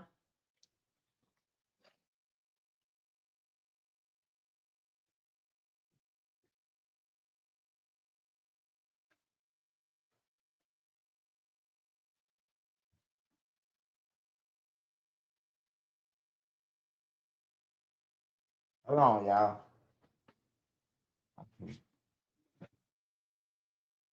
I need some air. Or baby mama, baby daddy can't stand that. Oh yeah. That's over with too. All that baby mama and baby daddy shit, man. That's over with, man. Just say, look, we did what we did. We laying on our backs. Now let's just get to the business. We family. You hear me? Even if y'all break up, you and your baby mama or something like that, you just look at them like they a long lost family member or some shit, man. You like don't hate them or none of that. Like I don't hate nobody, bro. It's just that I won't talk to your ass again. Like me and you ain't got nothing to talk about. Man, you ain't got nothing to talk about. We was on bad business, bad terms. Hey, when I was low and I ain't had shit, and you say I wasn't shit then. Hey, look, let Trenches News be shit now. That's how I said it. Hey, when I was down, you said I was shit. Hey, I never forget it. Most of the women tell the nigga that you ain't gonna be shit. Ain't nobody. And the dudes tell people that. All my homies tell their girls that. Ain't nobody gonna want you. Yeah, ain't nobody gonna want her. After you put 15 kids in her, she done gained motherfucker 180 pounds. You damn right nobody don't want her now. But before you kept on nothing in her, she was the baddest thing on the block. Yeah, now you don't want it. That's why I say, man, y'all better know who y'all getting kids by and all that shit, bro. Cause sometimes a person only want a one nighter, bro, and you end up getting pregnant, and that wasn't the plan.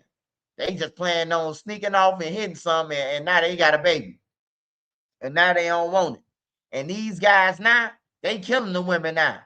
They pregnant, they just don't leave it at that. Like, all right, I don't want the baby. I'm just gonna get child support or something like nah, bro. They killed them. Every woman I seen in Atlanta that's getting pregnant, bro, they getting shot in the face. She was at a stoplight, shot in the face. She was coming out the convenience store, and a man just walked up to her and shot her. Like, come on, man. We know you hired to get your baby mama killed, bro. It's evident. Or to get her killed, bro. Like this shit, like, yeah, ain't trying to pay no child support. They rather kill him and go to jail for murder because they gonna get caught. Like, bro, they got cameras. They got so many cameras, bro. If they really want to track your ass, bro, they could track you. It's just certain cases they don't even care about. Like, forget that case. We'll put that on the back burner. This girl got found in the alley. We're gonna put the cameras on this. You know, they just pick and choose what they want to camera. Hey, look, every city got a real-time crime center, bro, that can see every part of the city. They can solve it if they want to. They just choose not to, bro. Like my big brother told me. If they solved every crime, then it wouldn't be no jobs for the police. It wouldn't be no jobs for the morgue. If nobody died every day, you know, it wouldn't be no money. They'll run out of there, go out of business. If everybody stopped dying if people don't die how they die every day, if they stop dying like that, you know, it wouldn't be no business. I understand it now. My big brother told me that shit though. You know, it makes sense. It makes sense that you will want this shit to happen, like Brandon Johnson. Yeah, he could put his pride to the side for Trump, but he don't want to put his pride to the side for Trump because he know if the military come, then that means the feds. You hear me? Then that means that they're gonna be investigating Brandon Johnson for getting Durk. I mean, what happened to that money Durk gave you? You hear me?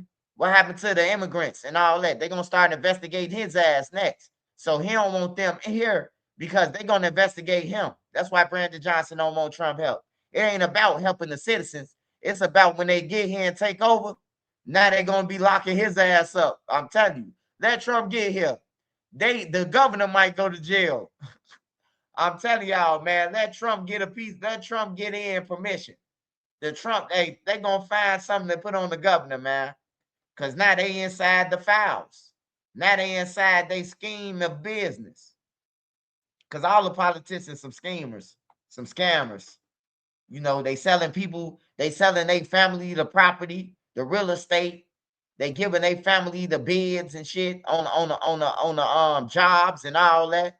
Bid this much money, and he gonna give it to you. You know. And then I just want to say this: if people think the feds ain't real, hey, look, the feds is real, right? So the guy Rob Balokovich, right? He was our governor. Rob did not get found with no money. He didn't take no money. He ain't do none of that. He just put the theory out there. So I'm gonna put this in a form. I say Lil Durk didn't take no money. He ain't pay no money. He ain't do none of that, right? But he just put the theory of if y'all kill, then y'all gonna get paid. But he never did it, right? Well, let me tell you something. Rob went to jail. Rob went to jail until he got pardoned, man. It's like ghost dope. Yeah, you didn't get paid. we know you ain't got no money, but guess what? It's the theory that you wanted to sell a seat. You hear me? Like y'all just gotta do y'all homework, man. Start Googling, start looking up cases and shit, and then you'll see what it's really looking like for a person. But Rob didn't get caught with no money, man. They ain't produced no money, the feds. No money for selling the seat. If they say he sold the seat, they supposed to show some money. They ain't had no money for him selling no damn seat. Google it. All you gotta do is Google this, man. They don't need no money for Lil Durk. It's called ghost. It's like ghost dope. If you said like I got 50 kilos and woo, they could get you. They could get you like ghost dope. I know people who got locked up for ghost dope, like in small towns in Illinois. Like one time in Decatur, motherfucker got caught. They said he had 6 ounces of heroin or some shit, and they charged him with it. And they said it was ghost dope. And he was on the deck asking me like, "Hey, bro, you from Chicago, Chi-Town, bro? Hey, what you would do in this situation?" I'm like, "Ghost dope, shit. That sound bad." I ain't never heard that some dope was ghost. You know, I had to learn about that shit. I had to learn about possession. You know what I'm talking about? 9/10 is possession. Constructive possession. If it's in your vicinity, it's yours. You hear me? You got to learn about all that shit, man. Yeah, ghost dope is crazy. It's real though. Ghost dope is real, bro. Like I ain't just telling you nothing. It's real. That shit real, man. They locking people up for that every day in the feds. You ain't get caught with no gun, but it's a ghost. It's like a ghost. You ain't get caught with it. You ain't sell it to us, but your ass going to jail for it. It's a conspiracy. People need to look into that while they commit these crimes, though. But yeah, out of all the people, that's on the Lil Pab case, they saying there's only 3 people right here in your face that's gonna be going to court. So yeah, I think Lil Durk is gonna have some worries. Hey, smash that like button. How many likes it is? Send me a cash out. Support the channel.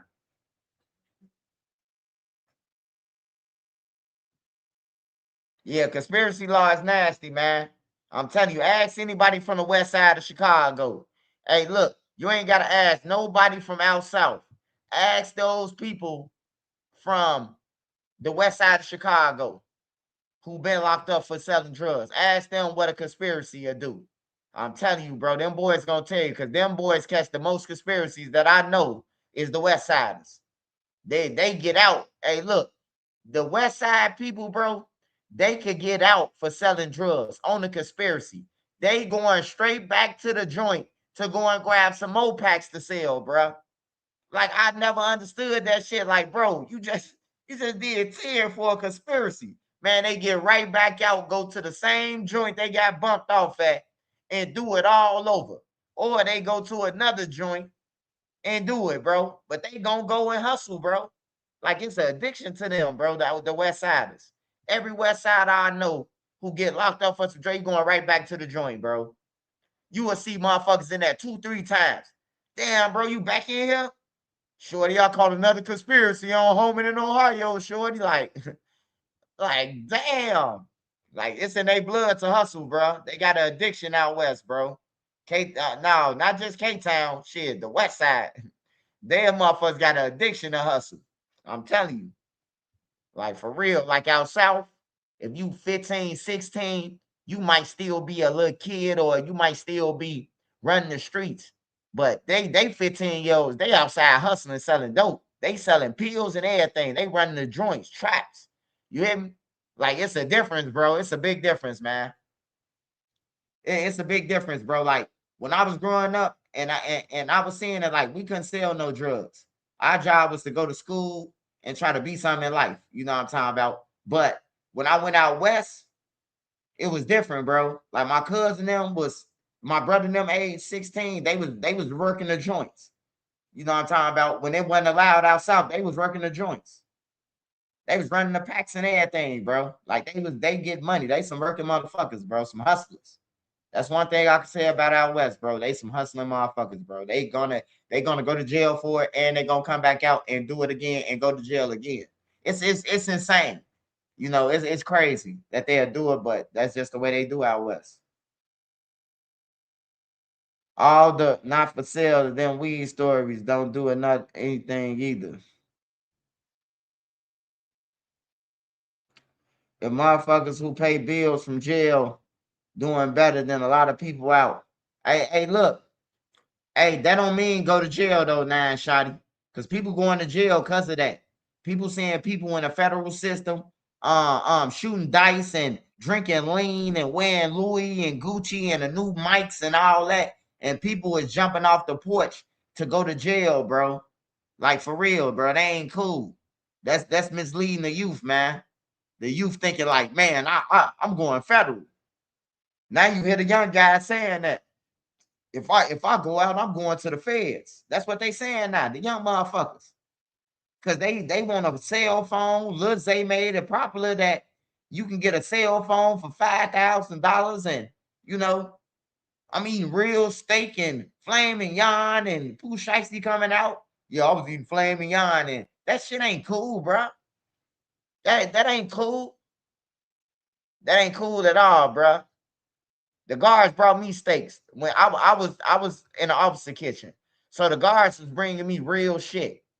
They was bringing us lobster and everything, but I never bragged about it or told nobody. You know, I just took it to the person who wanted to buy the lobster and sold it to him. And told him, hey, look, eat that shit, bro. Don't bring it out your cell. Don't let nobody hear me tell nobody that you told them I gave it to you. You hear me? Like, this shit exclusive. That's what I'll do, bro. But people be bragging about that shit. Oh man, I got this, and we eating fried fish, and that, man, ain't none of that shit cool. You in there with some hard legs. You gotta have a knife. They don't show that part. They don't show that part. Motherfuckers walking around with knives all day and mugging each other. Like, for real, that shit ain't nothing to brag about, man. Being in jail, bro, with a bunch of hardwoods, bro. Like, for real. I encourage the kids, man. Hey, look, be better than Trenches News. Be better than Durk. Be better than Lil Zay. Be better than Nook. Be better than all of us, bro. I'm telling y'all could be anything y'all want to in this world, bro. Y'all got the advantage. I'm telling you. I see people getting rich off TikTok every day, off Instagram. I see people getting rich, bro, off dancing. You know what I'm talking about? Singing songs, doing little, you know what I'm talking about? Like, they even got the Bonnet Gang now. They got the Bonnet Gang now on Instagram, on TikTok. Call themselves the Bonnet Gang. It's like 7 shorties. They got Dracos, and they the Bonnet Gang. They the Bonnet Killers. You know, I gotta watch them. I don't watch them as for activity, for entertainment. I watch them to see, you know, what should I be looking for out of a person who wearing a bonnet and they want to kill somebody. You know, so I watched the Bonnet Gang. I couldn't believe it. I thought it was just some bullshit, and they really the Bonnet Gang. They really the Bonnet Gang, man. All right, y'all. We're gonna go through and check out some stories. We're gonna go through and check out some stories. Oh, I got an OTF Boona update coming tomorrow too, y'all. Smash that like button. I got an OTF Boona update coming tomorrow. Y'all ain't gonna believe, man. Boona, he gotta be one of the slowest persons that's on earth, bro. When y'all hear what Boona did before killing Oscar, you know. So I gotta tell y'all that, man, you know. And SRT Ray, and the other guy from Chicago, they told on him, the other guy from Chicago, because they got him last. He was wrapped up like a mummy. So one of them told on him, you know, the other guy from Chicago, he from out south. But yeah, Boona, I'll hug you, I'll get at you. So I got an update on Boona, OTF Boona tomorrow. I got an update. I was gonna drop the video tonight, but I ain't dropping that tonight. I want to say condolences to Zenobia. She was found in Motown on 53rd and right off Union, in an alley in a trash can. Women, I just want to say to the women, man, make sure y'all be safe, y'all surroundings. I don't know, man, because it be your own family, man. I don't know if it's a serial on the loose. I don't know if it's a family member, bro. She got into a family member and kicked them out, or I don't know. But yeah. All right, y'all. Balloon release. Hundreds gathered for the member of family. Hey, remember, they killed grandma, man. They killed grandma. And me and Nene finna go and see Mojo Brooks live, front row, y'all. We finna go and see Mojo Brooks front row live, man, in a couple of months. I'm excited, man, to see Mojo Brooks. But I just want to tell Mojo Brooks this. Hey, Mojo Brooks, you come trying to gun, brother, you gonna have to kick me out like you did old boy. Cause I'm gonna gun your ass back on everything. He be trying to get off. But shout out to Mojo Brooks, man. Hey, and if you haven't seen Bodil, Tyrant Like Father Like Son, the series, it's out on Tubi. It's for free. Make sure y'all check that out, man. Tyrant Like Father Like Son, the TV series. Bodil, man. Bodil, him.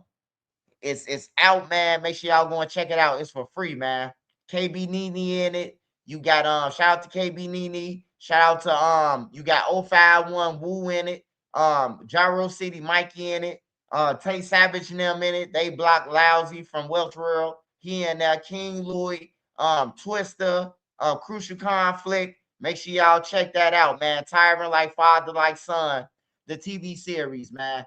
Go and check that out. Not right now, but after you get off here, man, make sure y'all support Bodil, and make sure y'all support my moderators too, man. Make sure y'all support my mods too. They got things going on, and they might can help you with something. You know, build a relationship. You know, you never know what a person got that you might need. Hey, but condolences to the grandma and the rest of these people who got killed. We finna get into it, man. Smash that like button. I'm finna roll up. Don't go nowhere, and I'm finna get back to y'all. If y'all can't hit the like button, man, just send me a cash out, man.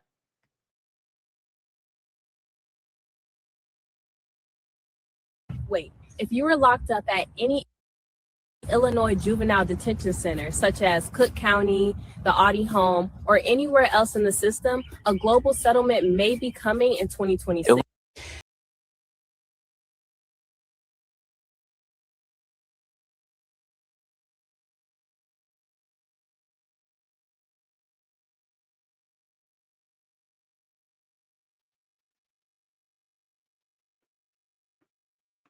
Yeah, that's crazy as hell right there, man. For cut off granny.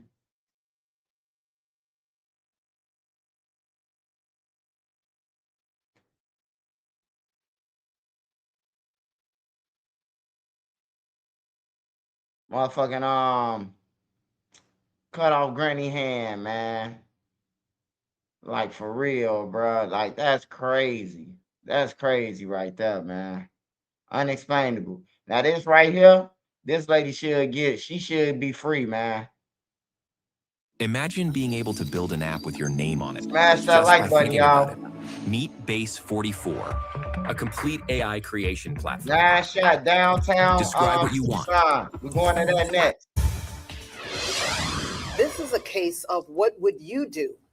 A mother came home and found a man hiding under her young teenage daughter's bed. So she shot and killed him.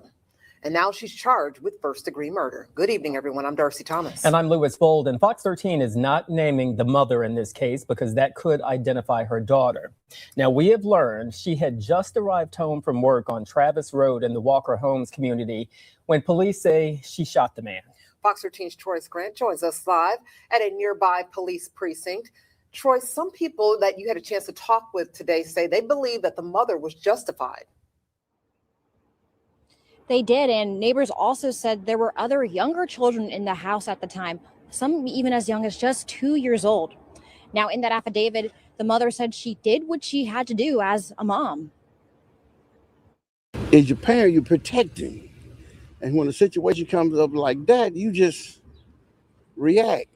And that's exactly what a mother told police she did when they responded to her house in the Walker Homes community early Thursday morning. Police say they found Rodarius Morton laying near the woman's front porch dead with a gunshot wound. Now that mom is charged with first-degree murder, even though parents Fox 13 spoke with said they'd probably have done the same thing.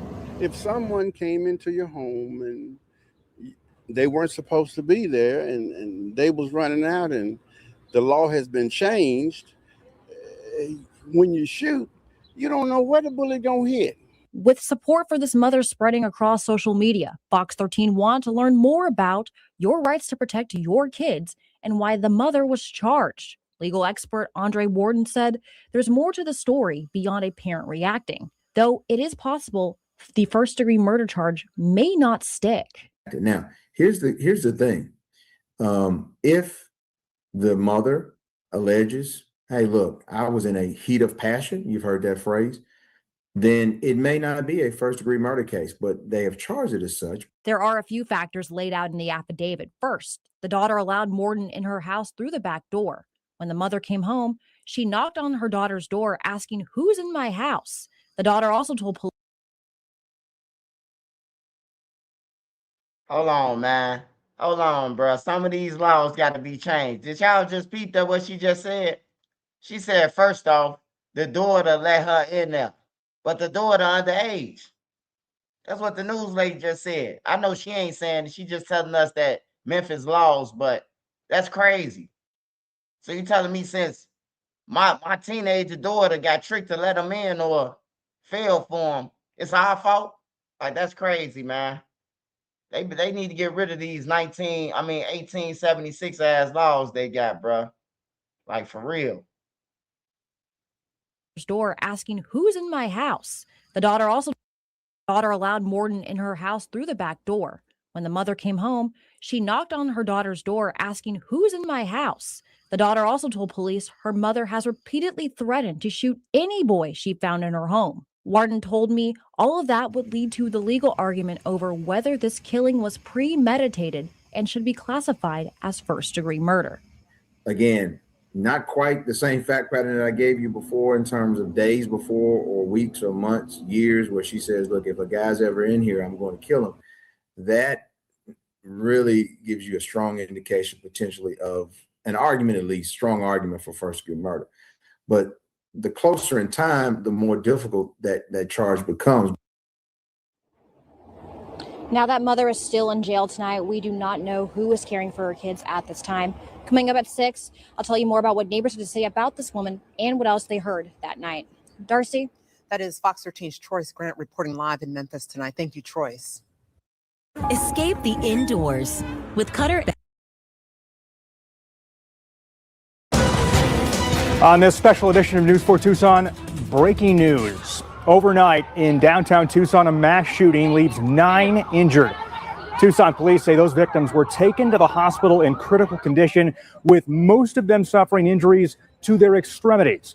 Tucson police say an officer shot the suspected gunman. The suspect tonight is at a hospital. His condition is life-threatening.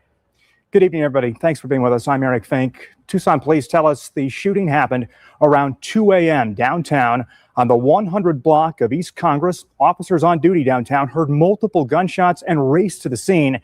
This reportedly took place at the Empire Pizza Shop downtown. Again, police say 9 people were hurt. Officials are hopeful they will all survive.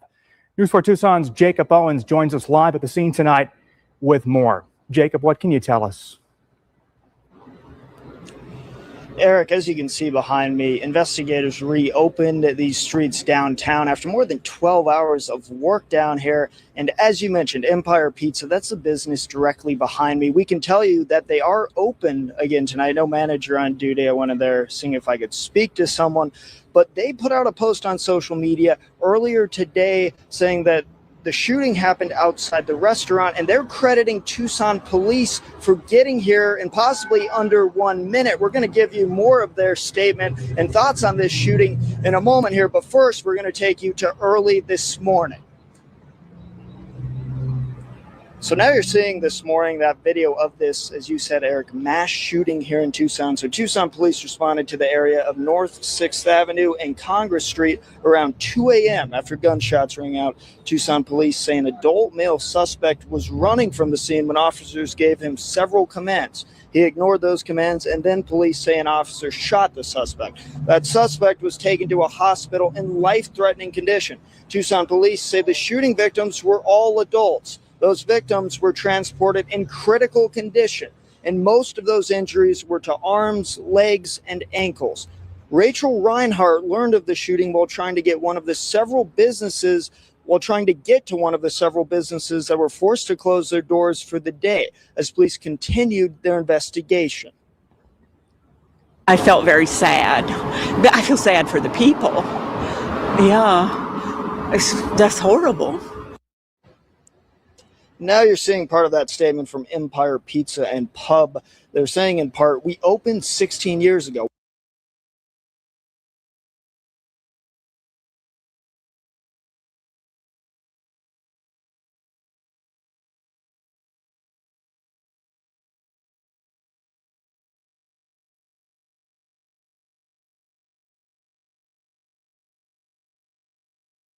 Oh, wow. Listen to this story. The U.S. has billions of dollars that are unclaimed, and we could be owed money. Smash that like button. Like what? Wait, you don't know about unclaimed money? Is this something I should know about? This is something everybody should know about. The government may owe you money, and you can go and search your name on binverified.com. No way. Yeah, there's so many reasons why you may be owed money, and even more reasons why somehow you didn't get it. Go on. Okay, let's say you have money left over from an old job, a closed bank account, tax refund you have in cash, pensions, inheritance, security deposit. No joke, each year, millions of dollars. Following some breaking news, and this is some video that we're just getting in here, as Minneapolis police say 9 people were hurt in a shootout outside Rain nightclub early this morning. All of this taking place in Minneapolis. Now, Minneapolis police responded around 12:30 a.m. for reports of a shooting that had left multiple people injured at Rain Event Center on Hennepin Avenue in Uptown. Police said they got to the scene in less than 1 minute and quickly called for backup because of the large crowd and the number of people hurt. At the scene, officers say they learned 9 victims had been injured in a shootout at the nightclub. The victims included 7 men and 2 women, all between the ages of 18 and 27. 4 were found at the scene, while the rest later showed up at local hospitals for treatment. Police believe the shooting started outside the event center after an altercation. Investigators are also looking into whether someone may have fired from a vehicle. The city's firearm assault shoot team is leading the investigation. No arrests have been made as of Sunday morning. All of this reporting coming from our Fox 9 Minneapolis team. Here's what you can do. Police are investigating the shooting and asking anyone with information to come forward. You can contact police by calling 612-673-5845 to leave a voicemail. You can also remain anonymous. Well, tonight, 9 people are injured in other news here after being shot outside a Minneapolis nightclub. Officers responding to Rain Event Center on Hennepin Avenue around 12:30 in the morning and immediately called for backup when they realized just how many people had been shot. The victims include Hey, it say the Metro bus station, so that look like I think the bus station on like 7th and Hennepin or some shit like that. But probably by Prince Club. Prince Club right there too. I know Prince Club on 7th. Around the corner is the Timberwolves Stadium. Target Field, the baseball stadium, the police station right up the street. So I can see them getting there in a minute because they police station right there on first in Hennepin. So yeah, this in Minneapolis.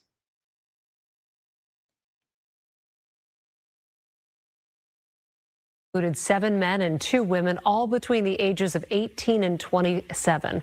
Now, police believe the shooting started after some sort of argument. They are also looking into whether somebody may have fired from a vehicle. This was a brazen act of violence in a crowded entertainment district where innocent people were placed at tremendous risk. That is absolutely unacceptable. No arrests have been made as of news time this evening. Now, in a statement, Minneapolis Mayor Jacob Frey said in part, quote, "This is a stark reminder that keeping our streets safe requires every tool available. We need partnerships where the perpetrators of these acts are arrested and prosecuted. We need to continue hiring more police officers to both investigate and prevent gun crimes," end quote. Tonight, one witness talked to Fox 9 about being caught in the middle of all that gunfire. Leon Purvis joining us live now. And so, Leon, how is she doing tonight? Well, Kelsey, she says that she's still shaken. She says her life flashed before her eyes because she was feet away from those gunshots. Somebody got shot. Once they ringed out that second, third, fourth, fifth time, yeah, it's time to go. Lene Wright was waiting in line outside Rain Nightlife just after midnight Sunday when shots were fired. Police say 9 people were hit. 2 men suffered life-threatening injuries. Wright says some of the people sitting next to her were among the victims. No sooner as they walk off, everything it went downhill from there. Then chaos. They said like 4 people that got shot, bro. We standing outside in line. One ranged out, and then we heard like 2, 3 more come behind us. And then we heard like 5 more come behind. So everybody we run in different directions. You got people running upstairs. You got people running this way, people running in the street. Wright says she heard about 10 gunshots. She ran for cover with several other women, not knowing where the shooter was. It's like 5 more girls where I was, and we all I'm trying to carry them to the alley while I'm trying to carry myself to the alley because I don't know where these shots are coming from. I've been crying since I got home. Because, like, I could have been one of the people that got hit, and I got kids.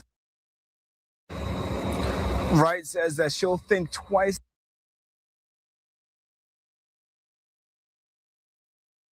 about going out at night after what she experienced. And Minneapolis police is asking anyone with any information to contact them. We're live in Minneapolis tonight. Leon Purvis, Fox 9.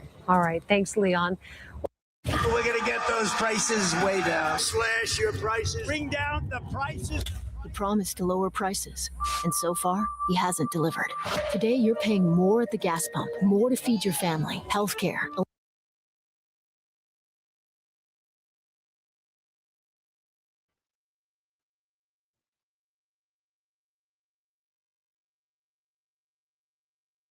Swipe, you think anybody pulled up to that low, that jam drop? Hell no.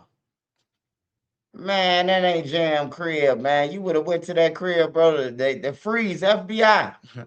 Your ass would have been in jail. Hey, look, they probably was thinking that OTF. They probably was thinking that OTF, one of the OTF members was gonna pull up. You know. And then they could get you. Now they got you on tampering with a witness. I don't know. But I don't think nobody was done to pull up there. I don't think no OTF member was dumb. That motherfucker dumb. You got to be dumb. You got to be real slow to get a person who in jail, who missing, and he tell you, pull up here. I want all the smoke. Just think about it. Even if you don't see him and you got your gun on you, going to jail for that gun. And if the feds pull you over, guess what that gun charge is? A federal charge. They ain't going to take you to the police station to be like, oh man, we just gonna let the police handle this. They take your ass to jail, man. Like them people who be getting popped off when the feds and the police in the car together, that's a Fed case, bro. Like you got police officers riding with the feds in the city. Like they riding around with them on the beat. And that's how people be catching all these damn Fed gun cases. The feds picking up. Like Cairo case. Cairo finna come home in December too, y'all. Cairo will be home in December. But Cairo case was Fed because he got caught by the fuck them people name that protect the White House. Secret Service. He got caught by the Secret Service. He got caught by the Secret Service. That's why his shit federal. Secret Service and CPD was chasing him.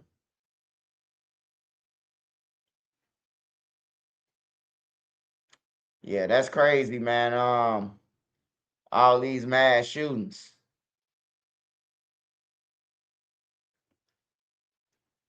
Oh, let's watch this. I ain't see So I this. think that's just one issue out the gate. Look, if they win in LA, it's probably a moot point because is it double jeopardy? I don't necessarily are now being thrown out of this trial. And hey, look. They say they asking, is it double jeopardy, right? Now remember, if the state gets you right and the state drop it, the feds can pick it up, right? And then after the state drop it, right, and say the feds lose, the state could pick it back. The state could pick you up, bro. Like it's like that. Like what we was reading about, Nene, the feds, if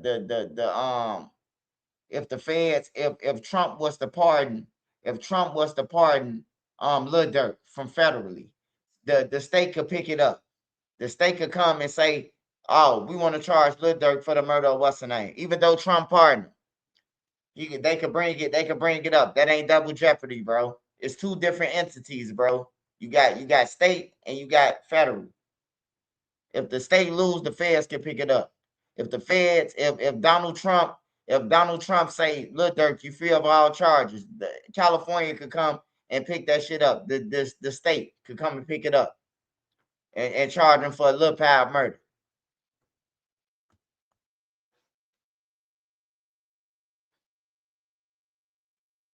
You said read the XXL.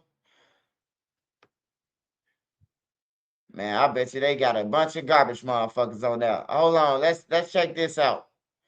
I just thought I had to say that because I see a lawyer on here, and he's saying that, like, basically, and a federal judge called out prosecutors in open court. Durk scored this big legal victory that changes everything about his upcoming case, and we're going to break down what it means and what could happen, all with former federal prosecutor Nima Rahmani. Welcome to Sidebar, presented by Law and Crime. I'm Jesse Weber.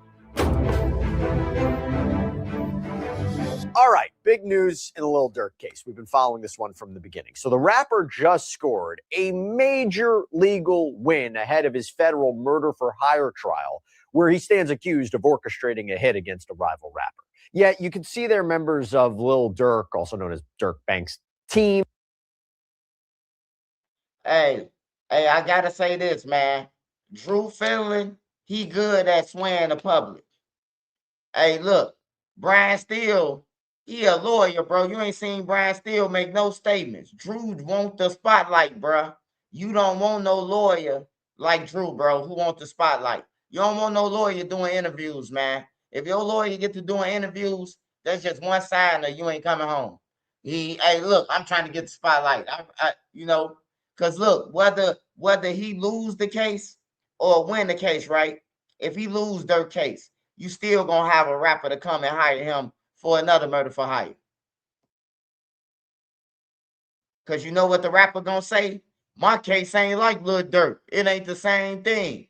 I ain't take an airplane. I rolled on the Amtrak. That's what they gonna say. Slow people. addressing the media outside this Los Angeles courthouse. This is courtesy of Rolling Stone reporter Nancy Dillon. And we're going to have more on that and the fight that they're prepping for. It is upcoming August trial in a little bit. But I just want to give you a little perspective on you, put this into context about why this is such a big deal. So Lil Durk has been essentially sitting in a jail cell for almost 2 years. His trial was supposed to start next month, and that is for the 2022 killing of Savia Robinson out in Los Angeles. Prosecutors allege that this was a murder for hire plot stemming from a feud with rapper Quando Rondo, and that Robinson was just in the wrong place at the wrong time. But then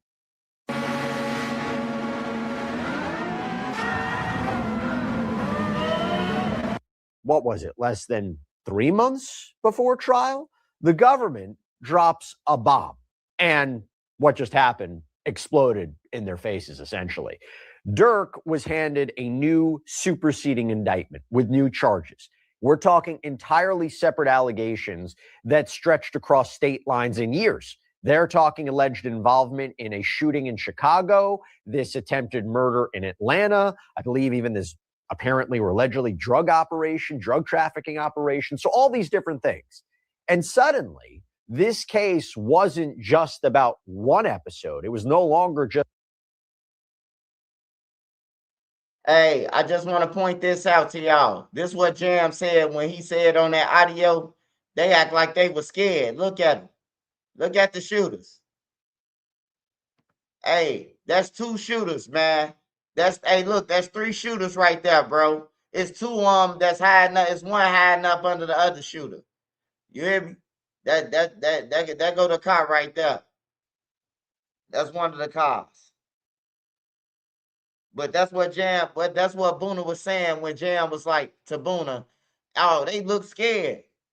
Them niggas was scared. That's what Boona said Jam told him. And Lil Durk say, I did them dirty. They were scared, bro. Look at them. Look at the 2 shooters. They look like he holding his gun like he a cop. That's how cops shoot, man, or a person at the gun range, man. When you in the street, I ain't never seen nobody unless they was like likes to carry, hold the gun like that. Brown eyes shoot like he a cop. Jam, the only one professional. Boom, boom, boom, boom, boom. Look, Jam look like a professional, don't he? Jam got his feet kicked up and just letting it ride, man. Them other niggas look like cop and a half, Beverly Hills cop, some shit.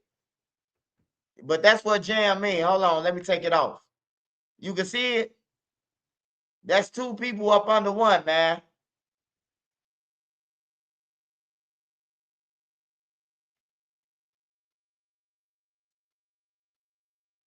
Jam letting that bitch go like a professional. He letting it fly. Ain't nothing getting past him. That's why they say it's sent for Jam. And then Durk the one who the feds say something for him. So you sent for him, then pay him, and then laughed about it. And act like he wasn't going to snitch on you. Fuck out of here. You burned him, he burnt you. Just about this Los Angeles incident, it was potentially going to be a trial that included a whole different set of alleged crimes that his lawyers argued the government could have brought from the beginning, that they're not playing fair. This is according to court filings that we reviewed. And Durk's legal team argued, look, they would have a choice to make. Either they were going to go to trial on all of this and risk needing to ask for more delays to prepare, or they could fight to separate the charges and move forward with the August trial purely based on the Robinson alleged killing, right? And what did they do? They chose to fight. They chose to sever it. They won. We so appreciate the thoroughness that took place in that court. Hey, they ain't win, man. They ain't win. Drew won, man. Drew won. Drew get to fight 2 cases, and he get paid for both of them bitches now. Instead of getting paid for 1 case. It was a win for Drew. I know you might not look at it like that, but this was a win for Drew Finley, man. Hey, look, I know this dude a lawyer, line crime and all that shit, and they lawyers, and they went to school for it and all that shit. But bullshit ain't about nothing. It ain't no win for Durk when he got to go in his bank account, not only just for 1, but for 2. When look, okay, just say Drew beat this one, right? He beat the first one. And then he beat the second one. Durk just had to pay him twice for shit. You could have paid him for once, right? That's all I'm saying, man. It's a win for Drew Finland, though, because he get paid twice now, him and his law firm. Drew wanted this. This was in the Drew interest. Now, Brian still could get paid more money since he came on the case late. Today. And so I'll ask you that was in the courtroom and then have read the filings to rely on his Honor's questions today and the points that he made. And as you, but most importantly, as our innocent client, Durk Banks, and I emphasize our innocent client, Durk Banks, is waiting. We are looking forward to the close of business today. That was Durk Banks' attorney, Drew Findling, along with other members of his team, including, by the way, former Young Thug attorney Brian Steele. Anybody who followed that case knows him very well. Again, this is courtesy of Rolling Stone reporter Nancy Dillon. But this is where it gets interesting, because the judge didn't just hand them a big victory by separating the charges, and now he's not going to have to face this at his August case. He basically called the government out in court. And what he said, you got to imagine, just stopped the prosecutors in their tracks.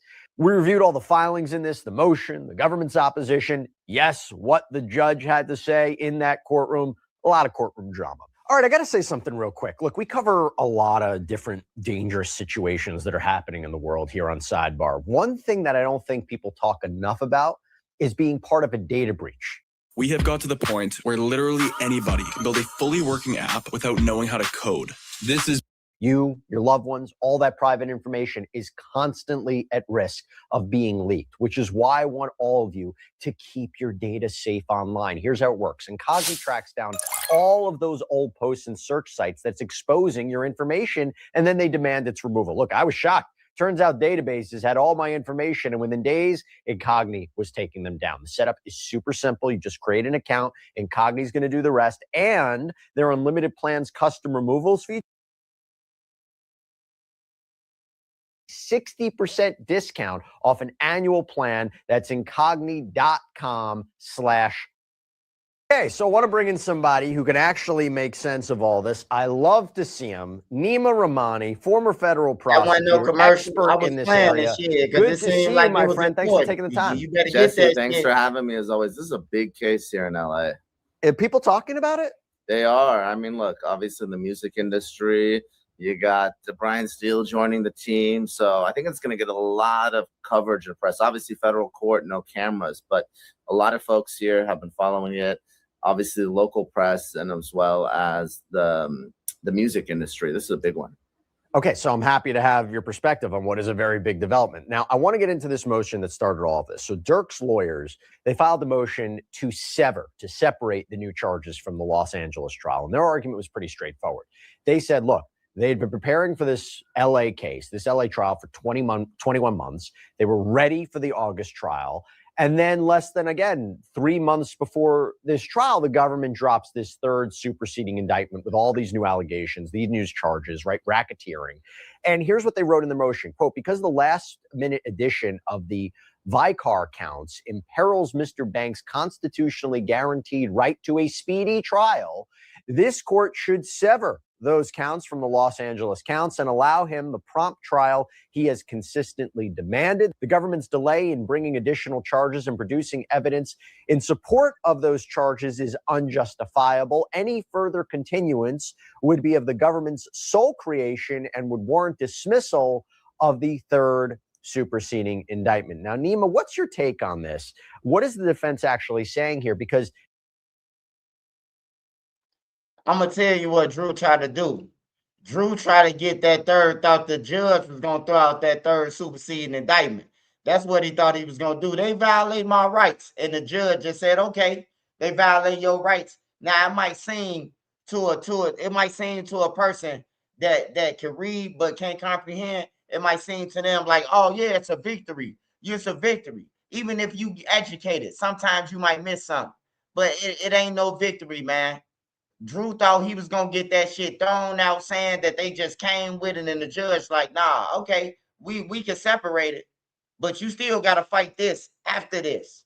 You know, that's the thing that people ain't saying. Like, yeah, he got the case separated, but what's a win in that shit? You know, OTF Vonnie them, They more of a witness to take Durk down than Marnie and AJ. I would have wanted that shit first.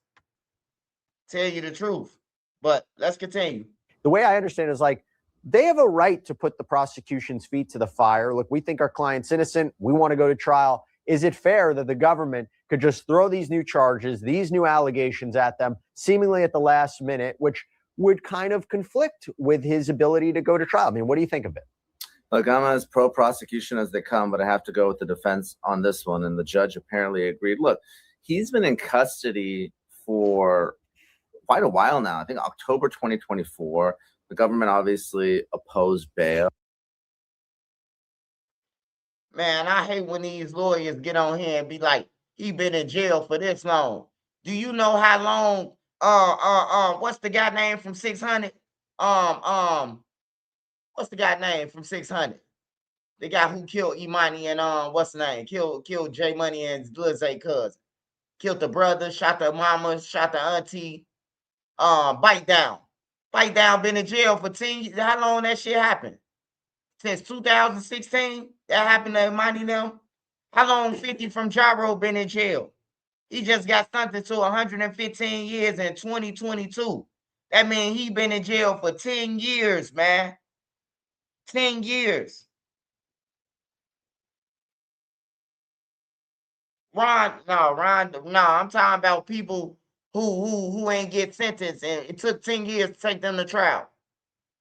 Bite Down. Bite Down was in Cook County Jail for 10 years. And the judge agreed with him. So the fact that you have a defendant in custody and you have a trial date next month and you're going to supersede to add these allegations in another state involving another murder, I mean, it's a big problem. You're the defense. You don't have time to prepare. So you're sort of stuck in this situation where you have to ask for a continuance, right, to be able to prepare your defense to this whole additional set of facts and witnesses and allegations, or you have to move forward with really one hand tied behind your back. So really superseding at this late hour is going to be a problem in any type of case, but especially a case like this where the additional charges are so serious, they involve out-of-state conduct and witnesses. So what the judge said, look, if you really want to do this, you're going to have a separate trial. You're going to have to do things in a timely manner. And I agree with the judge's decision here. I think one of the unique aspects of it is that the defense had pointed out that the government had already tried to introduce the Chicago episode, the Chicago alleged incident earlier in this case. They had apparently filed a notice saying they wanted to use that as evidence. Hey, the government, this how you know they do what they want to. I got proof, y'all. I finna debunk all this. The government didn't try to do nothing. This case got Durk stuck in jail. When they went to court, when Durk went to court, when Drew had got online, Drew was fighting to get Durk bail. This case got him a no bail, bro. This Chicago murder for hire, bro. On everything. Read the paperwork. Go back and read the paperwork. It's gonna tell y'all how Lil Durk got stuck. He got stuck because of this case. That's how you know the judge just agreeing with them, just to be agreeing with them, because they know that Lil Durk done. So they just agreeing on some shit. But Lil Durk got stuck because this murder for hire. They ain't try to introduce shit. They did. When Lil Durk went for bond, they said Lil Durk, he shouldn't be out because he killed somebody in Chicago. He paid for somebody to be killed in Chicago, and that's how he got stuck. It was 404B. That was the sealed document the whole time. Of other bad acts, but in February, they withdrew it. They apparently told the court they were taking it off the table. The defense made the argument, look, the court relied on that withdrawal. They cited the judge's own words from a February hearing, quote, the severance motion certainly is not a trivial motion. However, obviously, it would have been considerably stronger had the Chicago evidence remained in the case. And then months later, they say the government tried to bring it back, not as evidence of other bad acts this time, but as direct evidence of a racketeering enterprise. So Nima, just again, walk us through this. Why was this so important for the prosecution? And we'll talk about their argument in a minute, but why do you think it was so important for the prosecution to introduce this evidence? And why does the defense make such a big deal about the government withdrawing the evidence and then bringing it back later? So there's a couple ways you can get this type of evidence in, and you talked about it. You can obviously charge it, right, which was what the government was trying to do here. or you can bring it in through prior bad acts evidence. And we've talked about it many times. Often you'll see it, for instance, in a sexual assault case, right? You have charged victims, and then you have these other victims who say that they too were sexually assaulted, but for different reasons, maybe the statute of limitations or other reasons, the government doesn't charge that conduct, but it can come in to show motive, a common plan or scheme, right? So they're saying that Lil Durk here operated this criminal enterprise and they would go after people in retaliation, right? So from the prosecution's perspective, it's great. The more victims you have, it dirties up a defendant. It doesn't matter if it's a sexual assault case or a murder for hire case like you have here. So there's a reason that the prosecution wants to present this type of evidence, but trials have to be fair. So when you're talking about 404B evidence and witnesses, the prosecution has to provide that type of notice to the defense. The defense will usually, if they can, contest that evidence, and the judge has to rule, like, is this really on point? And really, when it comes to 404B evidence, and again, I'm talking about other cases, but appellate courts have been more hesitant recently. That's the reason the Weinstein first conviction was overturned on appeal. The New York Court of Appeal ruled that you shouldn't have brought all these other bad acts witnesses. So you have the government in the Little Durk case providing this notice that we're going to present evidence of these other crimes in other states. Then they withdrew it, and then they supersede to charge it. So I think that's part of the problem there, right? They're going back and forth, and I think that's the reason the judge said, listen, you can't do this, especially a month before trial. Want to know someone's criminal past? Search millions of records instantly, from arrests. Right. It's too prejudicial. It's not fair. And I think it was interesting. So this is per reporting from Rolling Stone, who I think had the transcript of what happened in this hearing. And we're going to talk more about what the judge said. But U.S. District Court Judge Michael W. Fitzgerald, who handed Durk this win, said, quote, "You think you will have a better chance to win if the Chicago incident is tried with the Los Angeles murder. It's obvious. You treat that as a feature, and I treat that as a bug. I'm concerned it's going to be unfair. I'm here to make sure both sides have a fair trial." Seems like he has a point. I mean, it seems like the prosecution wanted to introduce all this evidence because it would make. Hey, see, this is what the crazy part about it. They saying all this good shit, but did the judge throw it out? That's the thing about it. Did the judge throw the fucking bike car out? So you saying that he won anything or it's a big win? It's not. Because if the judge knew it, if it's illegal what they doing, he would have threw it out. He would have been like, nah, y'all got to throw that bike car out, period. That's what Drew thought. Drew wasn't banking on that they still keeping a bike car and it's going to be another court date. Drew was banking on that they throw out the bike car too. It's against his rights and all this, and this shouldn't be allowed in, and they like, nah, we still gonna charge him in Chicago then. We'll fall back. The feds got time, bro. They got time and patience, bro. They could wait till this trial over and charge Lil Durk. Now look, this where it get tricky at, right? Now Lil Durk wanted a speedy trial, right? So what if they say the bike car charge ain't till next year? What was so speedy? What was y'all trying to do to so speedy? And if Lil Durk get hit over his head, it's going to prove what I'm saying, that Drew, it was better for Drew. Because Drew knew he couldn't win. So he know that the next trial going to be pushed back. Drew know, man. Drew slick, bro. It might not seem to the eye because it Drew on Durk's side because he helping him. But nah, man, this ain't the situation. Their case stronger, but at the same time, does that acknowledge potential weaknesses in the prosecution's murder for hire case, the Los Angeles allegations? It does. And part of the challenge here is a case like this, you're relying a lot on cooperator testimony. That's tough if you're the prosecution. But no question, if you have two murders or attempted murders instead of one, that's going to be a stronger case. The jurors might disbelieve one, but not the other. And I got to give credit to Rolling Stone. You're right. It was Nancy Dillon, the reporter who was there, who was fantastic. I know her very well. She's on top of these cases. So, but I think, look, Judge Fitzgerald is right. We're in the Ninth Circuit here, one of the most liberal circuits in the country. He's thinking, listen, it's not just about getting a conviction, Jesse. It's about making sure that conviction withstands appeal. And you know this would be an automatic appellate issue if Lil Durk was convicted and the judge allowed the prosecution to supersede at the 11th hour. Look, and the defense, they pointed out the timing of everything, right? The government filed this third superseding indictment on June 4th. I mentioned that this was less than 3 months before trial. They produced a massive amount of new discovery. The defense claimed in their argument, look, this discovery required a 1 terabyte hard drive. That's a lot of data to review in a short amount of time. They wrote, quote, the defense is now in a position where it has to review, digest, investigate, and be prepared to rebut terabytes of new data just 2 months out from trial on a charge carrying a life sentence. Hey, look, that's what they said at first. They said 1 terabyte. They saying they got 4.5 terabytes. You hear me? So yeah, in reality, Lil Durk couldn't go to trial and fight that because he got to go through all them damn terabytes. But we just gonna keep it real and not say that, oh, they ain't got nothing the case weak.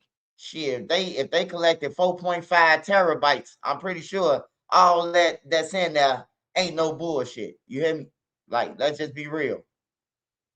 It is untenable. And I think about what the government's argument would be, right? Why did the government wait so long? How do they justify it?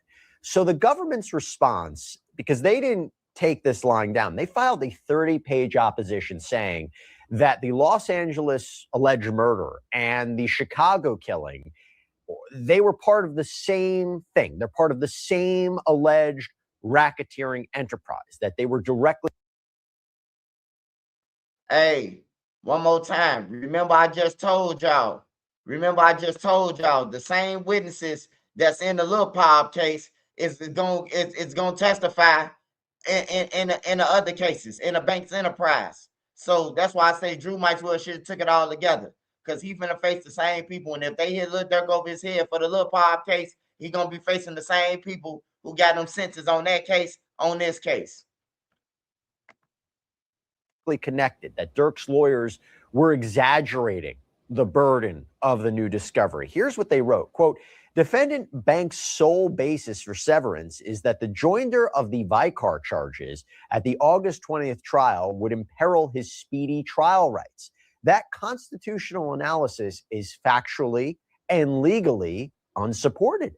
And they also pushed back on the idea that they had been sitting on these charges. They said the investigation was ongoing. We know that. I mean, look, investigations can evolve. And they said they seized 59 digital devices. They had to review terabytes of data. They pointed out that 2 co-defendants in the Chicago case had only pleaded guilty in April and May of 2026, which gave them new evidence to work with. Why are they wrong? Don't charges develop? Don't investigations develop? Doesn't new evidence come out? Why are they wrong here? This woman in Kansas City searched her name and found $6.1 million in unclaimed money. Like, what? Wait. Well, look, obviously things change, but the reason they're certainly behind the 8 ball legally is the fact that they're the ones that control when someone's charged and arrested. They move for detention. And the fact that now you're really coming up on 2 years later to supersede, even if it's not the government's fault, it's not like they're getting sanctioned. You are prejudicing the defendant here, right? Because now you're putting them in a position, like I said earlier, where if you're the defense, you really have no choice. You have to continue the trial because they provided all this discovery at a late phase. And let me tell you, one thing judges do not like is when the government produces discovery late. And I'm not saying they had it and there's any misconduct, but it is a huge problem. Discovery in a criminal case is one-sided. You're the government. As soon as you have it, you got to produce it. So now you're opening questions as to really when did you know?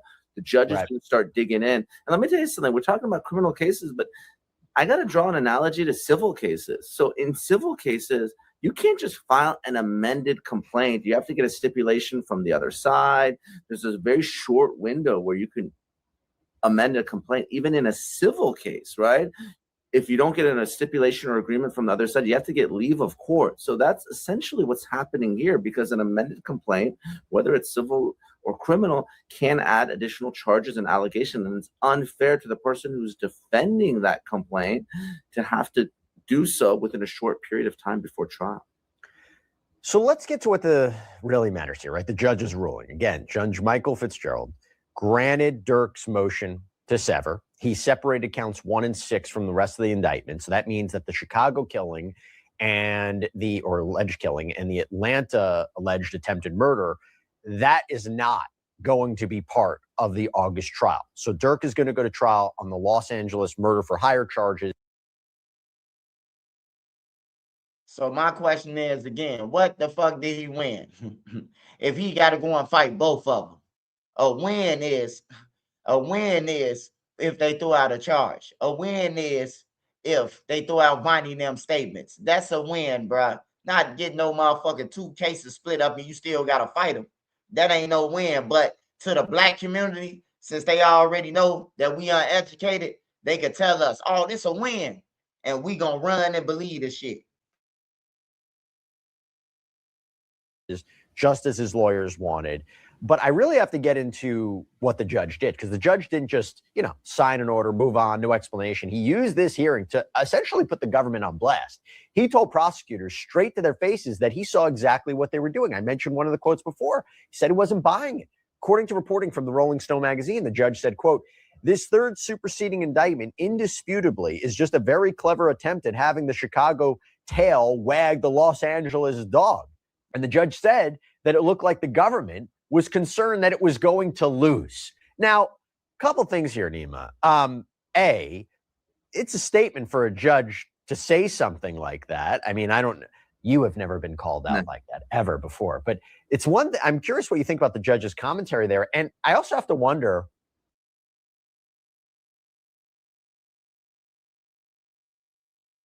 hey, I can tell you what's about to happen after this. The feds finna unleash that shit on everything. They ain't finna play no more. Since the judge told them that, watch how this shit finna come. Motherfucker finna be like, you finna see everybody who was saying that Lil Durk finna get free, all them bloggers, watch how they finna change their tune. He done. They got him on this. He done. Hey, look, they never tell us all of it. They might say, oh yeah, Durk was on the text message just to make you believe that's all they got. All they got is a text. You finna see, where did Vonnie stay? Where did Vonnie go after the murder? We finna see all this shit. Watch, it's finna all come out.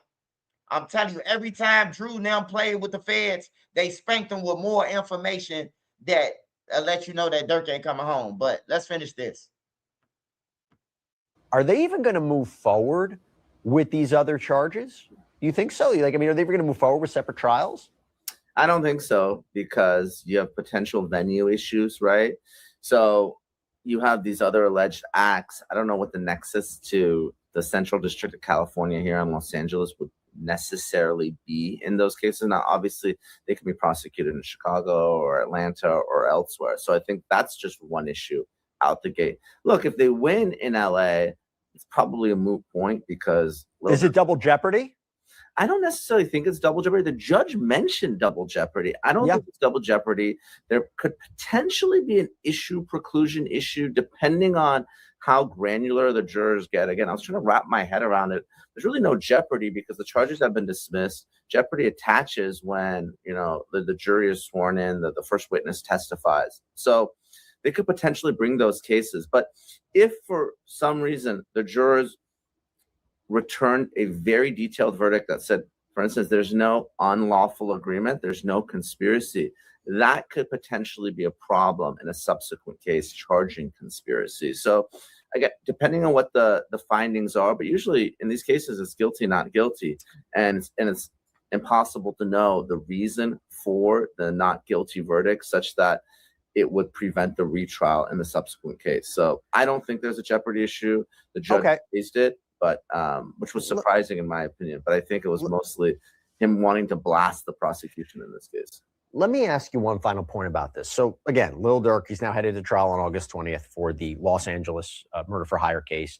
The new charges, allegation, Chicago, Atlanta, those are severed. Maybe tried separately. We'll see. By the way, after the ruling, Durk's lead attorney, Drew Findling, released a statement saying, "We are very happy with the court's order for 21 months. We have been unwavering in our commitment to Mr. Banks and his innocence and look forward to an August 20th, 2026 trial." So before I let you go, how strong do you think the prosecution's case is against him for this alleged murder for hire? I think it's pretty strong. Cases like this really kind of go back to that cooperator testimony. I really want to know how effective the prosecution's been to flip people. Whenever you talk about any criminal organization, it can be Lil Durk's alleged organization, mob, street gangs, cartels. You really need members of that organization to testify against those that are most responsible. Now, obviously, you don't want to rely on rats or snitches by yourself. Hopefully, you can corroborate that testimony. I know there's a lot of electronic evidence, text messages and the like here. I like that if that's the prosecution. So if you have cooperator testimony, you have that corroborated by independent evidence like text messages, I think it's a strong case. But of course, never count out Brian Steele. He did a great job in the Young Thug case. So this is going to be a heavyweight fight, Jesse. All right. Nima Rahmani, love having you on. Love explaining it to us. Thank you so much. Thanks, Jesse. Love being on too. Hope to be on again real soon. And that's all we have. Well, you just heard what he said, right?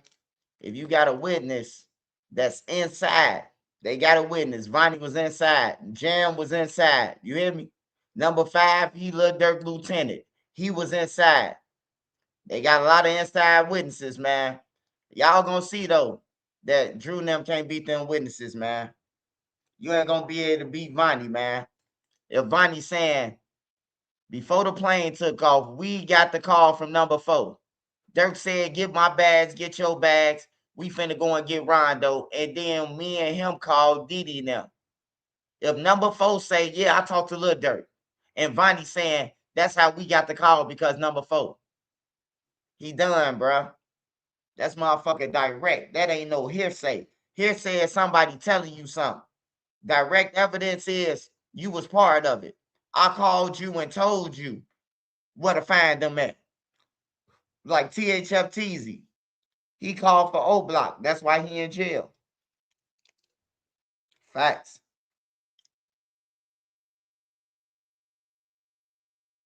Smash that like button, y'all.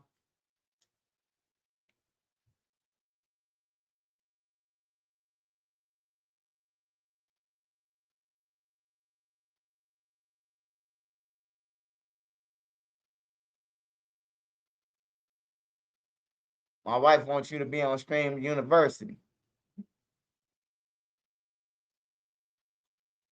Hey, I can't be on Stream University, man. I ain't gonna need a lot to you. I'd rather stay on Trenches News, man.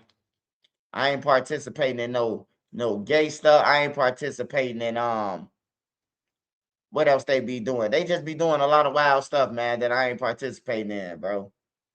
Acting, slapping each other, going on each other for content. Like, I don't play that type of shit. I don't play that. Let's clickbait. Let's clickbait and play like my life gone so the internet can send me $1 or $2. I don't play all that, bro. I don't play all that shit. I leave that for the dorks, man. For the Norbits. Your channel down. Now you talking about they done killed off half of my family. You know, but then you gonna come out and say, no, that wasn't my family. It was a family that I knew. Like, I don't play that. I don't play that, man.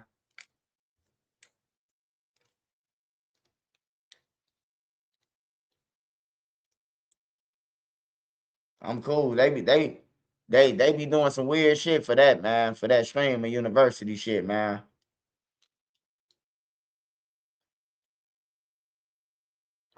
What else we got? So we got Pooh Shiesty.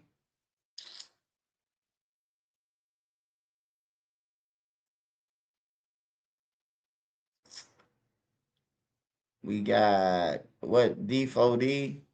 Hold on, let me see.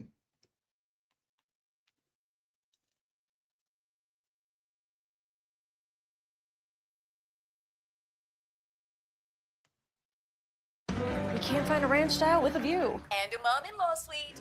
More realtor agents recommend Realtor.com. New details in the murder case of singer David, due back in court this week to face charges of killing a 14-year-old girl who authorities say was found dead in the trunk of his car. And this morning, some are asking whether the Los Angeles District Attorney will seek the death penalty against the 21-year-old singer if convicted. LA District Attorney Nathan Hochman speaking out on the case in April. A parent's nightmare is a situation where your daughter goes out one night and never comes back. saying he is weighing all his legal options. Well, the death penalty is reserved for the most heinous crimes. There are special circumstances that have been pled in the complaint by the prosecution that gives it, under California state law, an opportunity to seek the death penalty. David, whose real name is David Burke, is accused of luring Celeste Rivas Hernandez, a 7th grader at the time, to his Hollywood Hills home in April 2025, where prosecutors say she was stabbed to death. He has pleaded not guilty. I media trained you. Authorities believe Celeste, seen here with Burke on a live stream in 2024, was a witness to his alleged sex crimes and say he was trying to protect his blossoming career. David, who once had 40 million monthly listeners on Spotify, canceling a world tour shortly after authorities discovered her body. The singer's preliminary hearing is scheduled to start Tuesday, where prosecutors will present their evidence and eyewitness testimony. A judge will decide if there's enough to proceed to trial. Preliminary hearing is a very important step in this criminal process, and particularly for the public, it's going to give us a lot of information about the evidence.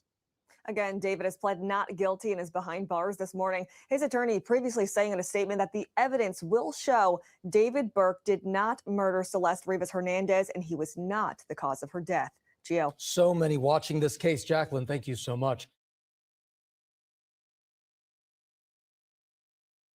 Tonight, British authorities are seeking the extradition of Andrew and Tristan Tate. The prominent influencers in the so-called manosphere were arrested by federal marshals in Miami. CBS's Christian Benavidez is there with details on the new charges. Christian.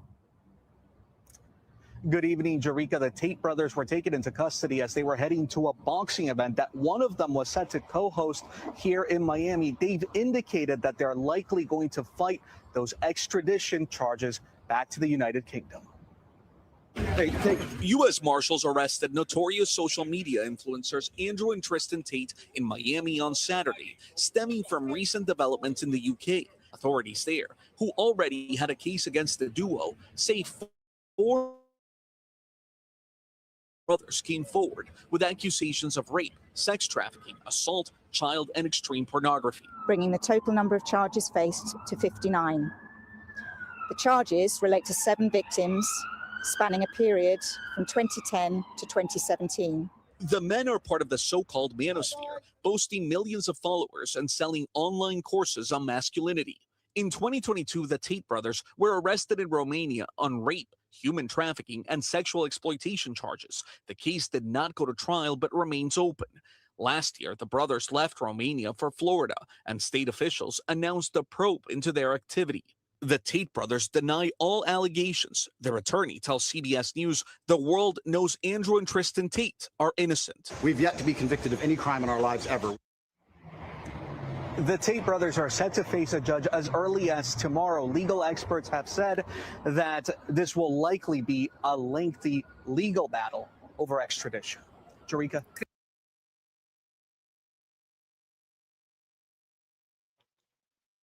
Yeah, I ain't gonna lie. The Tate brothers, if they make it to UK, it's over with. They could cancel Christmas, man. UK ain't playing that, bruh. I'm telling you, everybody who I seen get locked up over there or seen on like lock up in the board, bro, they over there stuck in UK, bro. And they over there stuck all overseas. Anywhere you get caught, bro. Don't get caught in one of them Chinaman countries. You definitely through.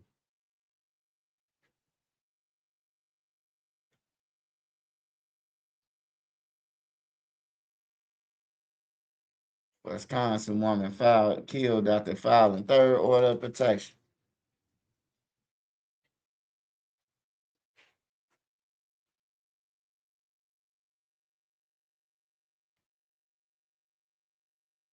Smash that like button, y'all. Smash that like button. Support the channel.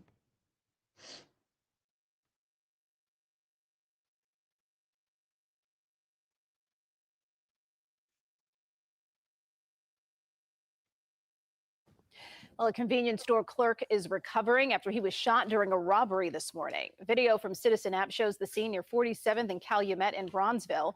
Chicago police say the robber walked in, demanded money, and shot the clerk in the arm before running off. The 42-year-old victim was taken to the hospital in fair condition. So far, no arrests. Grainger offers professional-grade products, easy ordering, and next-day delivery, making them the go-to play for everyone keeping arenas game day ready. Call, click, or just stop by. Grainger, for the ones who get it done. The Secretary of State's office says he has received more than 300 complaints about Brandon Mr. Finance since our first story aired. Now they are warning the public about a new business and issuing a cease and desist order. Brandon Ellington, also known as Brandon Mr. Finance, is back on the state's radar, this time encouraging people to invest in his fragrance business, Rich Cats. Secretary of State Alexi Janulius says he must be stopped. I was blown away.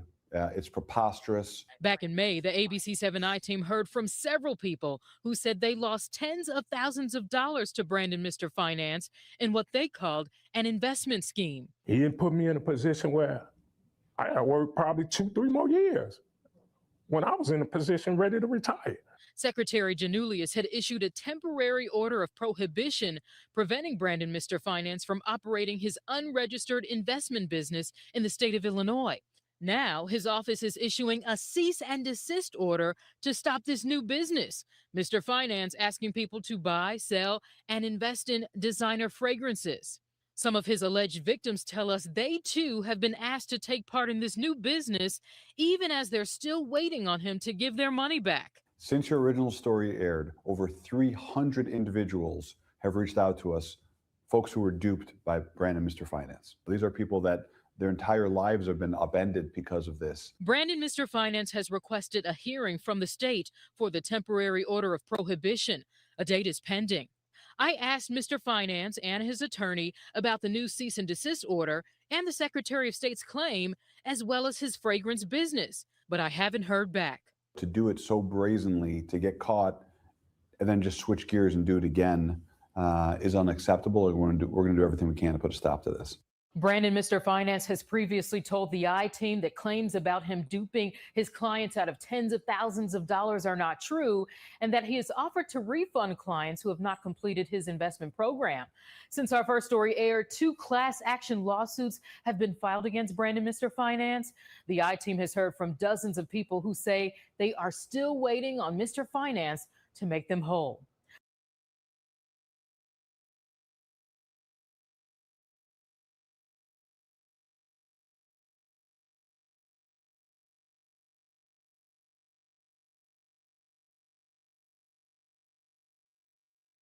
Hey, he talking about some they ain't finished his master class. Hey, all they had to do was all get up together and go to his crib, wherever they met him at, for to give him the money. For motherfucker telling you to meet them in a parking lot of Jewels or something, don't do no business with them. Don't do no business with them. You gonna have to tell me to pull up to your crib where you living at. Well, I see granny wheelchair and everything for me to give you $10,000, $30,000, my life savings. He got y'all ass pulling up to a library, to a lemonade stand. Y'all pulling up to the ice cream truck, getting them y'all life savings. And now y'all pissed. It's some people out here that's slow than a motherfucker. Hey, yeah, I'm gonna do that for you, bro. Meet me over here. Conning the old people and shit.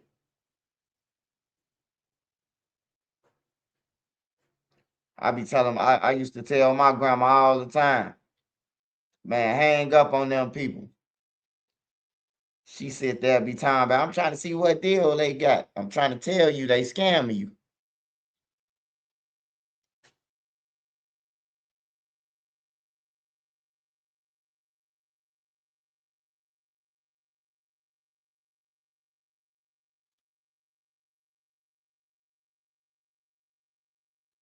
Damn, they say.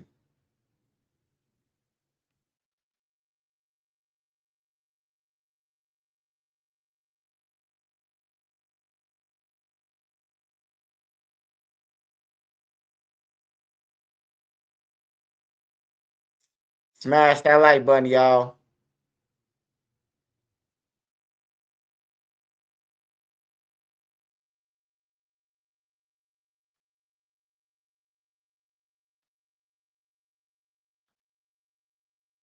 Mumu Engine, connecting research and execution into one workflow. Let them know you dropping. I drop you. No, say it. Who should I say dropping 1017? New video and details are emerging in a major federal case where prosecutors claim rapper Pooh Shiesty held his former colleague Gucci Mane at gunpoint, all in an attempt to break free from his reporting contract. So now, as Pooh Shiesty is fighting to get out of jail before trial, still months away, the government is revealing more alleged misconduct, claiming he can't be trusted on the street. We've combed through new filings to bring you the very latest on this case, and we're bringing on the attorney who had been representing Pooh Shiesty in this case, Bradford Cohen. Welcome to Sidebar, presented by Law and Crime. I'm Jesse Weber. By the way, if you're following us here on Law and Crime, you might see that we put all these clips out there so quickly on these rapidly developing stories. And if you're into content creation, if you're putting things out on social media, rapper and record clear exactly where it came from or how content creators got their hands on it. But we'll talk about that too. But it purportedly shows the moment when Pooh Shiesty, real name Lontrell Williams Jr., and his co-defendants allegedly held rapper and record executive Gucci Mane at gunpoint. Allegedly, it was all because Pooh Shiesty wanted out of his recording contract. Now, we're going to bring on Bradford Cohen, attorney to the stars, had represented Pooh Shiesty at one point in time in this case until recently. But we'll get his perspective on all this. But just take a look at the video for yourself. You drop this done deal. It's a done deal. Let them know you dropping. I drop you. No, say it. Who should I say dropping 1017? Shout out to real nigga. Ain't never did no police or none of that, bro. Tell them what's going on. Bro, we just did that. That's done. What you do? You drop.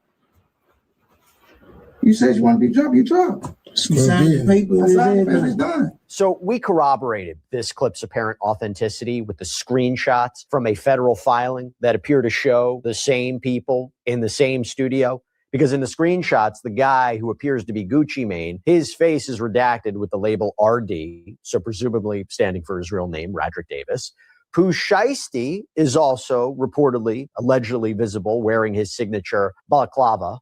You can also see who appears to be one of his co-defendants, identified by the feds as DeMarcus Glover, standing near Gucci Mane, allegedly holding a large gun. And the feds claim that Rodney Wright Jr., also known as Big 30, is the one who's actually doing the recording.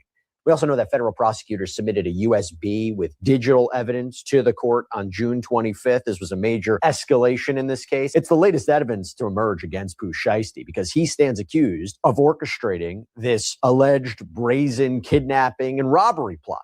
And the reason this USB and the video and the evidence has come out recently is in response to a request from Pooh Shiesty's legal team to re-examine the conditions of his pretrial detention. Because Pooh Shiesty has been locked up since he and his co-defendants, including his father, Lontrell Williams Sr., were indicted on charges of conspiracy to commit kidnapping, conspiracy to commit extortion, those kind of crimes. Now, according to the indictment, Pooh Shiesty allegedly arranged a meeting with Gucci Mane at this office building in Dallas, Texas. This is where the music label 1017 apparently has a recording studio. Pooh Shiesty had been apparently signed to the label since 2021, but reportedly wanted out of his contract. Now, how he's accused of trying to get out of that is interesting because prosecutors claim that he didn't, go through a lawyer. They claim he used the threat of violence to get what he wanted. And then they accuse him and his alleged co-conspirators of robbing Gucci Mane and his entourage on the way out. The defendant's arrival, by the way, at the building was reportedly captured on the building's security cameras, and screenshots of the footage were included in the criminal complaint. And this is new, by the way, a text thread included in the government's response to Pooh Shiesty's bail request that allegedly shows the plan in the making. It says, quote, Williams Jr., using the name Michael Myers, discussing needing 6 certi, or certified, which is believed to refer to certified gang members for that Saturday, January 10th, 2026. Someone else in the thread says, I got the cat and TRX. Prosecutors believe the cat refers to a 2020 Dodge Charger Hellcat belonging or allegedly belonging to defendant Rodney Wright's father, which was reportedly seen on camera leaving the office building, right? The alleged crime scene. This is according to the criminal complaint. And investigators claim that the crew took luxury items from Gucci Mane and other people, other alleged victims, including a necklace, a chain, watches, a Louis Vuitton bag. And according to prosecutors, what's believed to be the same items later appeared on the defendant's social media pages. And despite what you may call, what you can arguably call, again, they're innocent unless proven guilty, but arguably call the apparent avalanche of evidence against him, Pooh Shiesty's legal team is fighting to get him out of jail. So a judge had denied Pooh Shiesty's bail earlier this year, but his lawyers want that reviewed. By the way, his trial's been pushed back to February 2027. There's a lot that can change between now and then, but his team says he should be released with strict conditions up until his trial. Before we even talk about the arguments in that filing, I just want to go a little bit back, and I want to talk a little bit about Pooh Shiesty's past experiences with the justice system, because it's important. In April of 2022, a federal judge out in Miami had sentenced Pooh Shiesty to 63 months, or a little more than 5 years in prison. And as part of a plea deal, he pled guilty to one felony count of conspiracy to possess firearms in furtherance of violent and drug trafficking crimes. According to charging documents in that case, Pooh Shiesty was believed to have been part of a group that shot 2 people and stole drugs and high-end sneakers at a hotel in Miami-Dade County back in 2020. Pooh Shiesty, he was released from the Bureau of Prisons, the BOP, in October of last year. And the rapper apparently signed paperwork last fall outlining all the rules that he would have to follow while on home detention. According to that paperwork, Pooh Shiesty agreed, quote, "I will not drink alcohol beverages of any kind. I will submit to urinalysis or alcohol testing as requested by the RRC probation." In its motion for review of pretrial detention, Pooh Shiesty's legal team stated, quote, "He reported for every required urinalysis. He never tested positive. He complied with all conditions of home detention without exception." Here's the thing. 2 sides, according to Texas prosecutors, the rapper had not been following the rules. The feds filed several exhibits with the court, including incident reports regarding Pooh Shiesty's alleged refusal to undergo urinalysis tests at the VOA, or Volunteers of America, which contracts with the BOP. So, for example, one report says, quote, "Client was informed on March 21st, 2026 in the morning that he needed to report to the VOA facility to provide a UA. Later that evening, the client was contacted by phone as a reminder to report again for the UA. The client stated that he did not have transportation as his producer was out of town. The client then asked if he could report first thing the following morning. I informed the client that I would need to obtain approval and would call him back. After speaking with Ms. Blair regarding the situation, she approved the client reporting the next morning. I then contacted the client and informed him that he was required to report on March 22nd, 2026 at 10 a.m. The client stated that he understood. On March 22nd, 2026, at approximately 20:01, the client had not shown up. Another report states, on November 9th, 2025, at approximately 1:39 p.m., client Lantrell Williams was asked to produce a urine sample. The sample that was provided was cold and did not read between 90 to 100 degrees. Supervisor was notified, who then advised to write up as a refusal. The government also apparently produced these text messages that were allegedly sent by Pooh Shiesty that they say prove he was drinking despite the rules against it. So one, for example, allegedly from October 13th says, quote, "High and drunk." October 18th, quote, "I'm drunk." January 25th, quote, "Getting drunk." And in a conversation seemingly from January 31st, Pooh Shiesty seemingly texted, "What's up? I just got up. I've been tore up." Person responds, "You was drunk, LMAO." And Pooh Shiesty reportedly replied, "Yeah, man, passed out in the studio." You know what else? The rapper even reportedly got into a car accident while drunk in February. That's a new allegation. There was a text message, a text thread that was included in the government's motion and includes this exchange, quote, "I got in a wreck. What the F? How? You was drunk? Yep, but somebody hit me." So look, it seems he arguably, allegedly wasn't super cooperative with the terms of his release, right? That's the allegation. And get this, the feds claim that Pooh Shiesty was essentially in cahoots with a case supervisor who helped get him day passes. Here's what their response says. Quote, "Investigators have now learned that Williams Jr. was involved in an inappropriate relationship with at least one of his VOA case supervisors, and that his VOA employee was actively involved in entering fake day passes that would allow Williams Jr. to travel to unapproved locations while he was supposed to be confined to his residence. This misconduct extended to the day of the kidnapping itself on January 10th, 2026. On that day, the employee entered 3 day passes, allowing Williams Jr. to travel, and contacted him 19 times over the course of the day. VOA later terminated the employee for this conduct. Makes me think, is that going to be a key witness at an upcoming trial? But what else did the defense present as a reason for why Pooh Shiesty should be let out of jail? Well, according to them, the star witness in this case, Gucci Mane, recanted. Yeah, from their motion, it says, quote, strip away what the government does not have, and what remains is this. R.D., Radrick Davis, or seemingly Radrick Davis, told Dallas police on the night of January 10th that Mr. Williams pulled a gun on him, forced him to sign a contract release, and robbed him of his jewelry. That statement, relayed through an FBI agent who was not present at the incident and who did not interview RD herself, is the sum total of the government's case as presented on the core offense. Special Agent Hansen conceded on cross that the FBI has not taken a formal statement from any of the 5 alleged victims in the 4 months since the incident. More damaging still, RD, the man at the center of this case, has gone on social media and denied that any of this occurred. He has posted videos repudiating the government's account, and according to defense counsel's unchallenged representation to the magistrate judge, has displayed the allegedly stolen jewelry as if it were still in his possession. Agent Hansen did not know about these posts and confirmed that no one from the FBI had spoken to RD after they appeared. A complaining witness publicly recanting the offense is not a minor evidentiary wrinkle. It is a fundamental problem.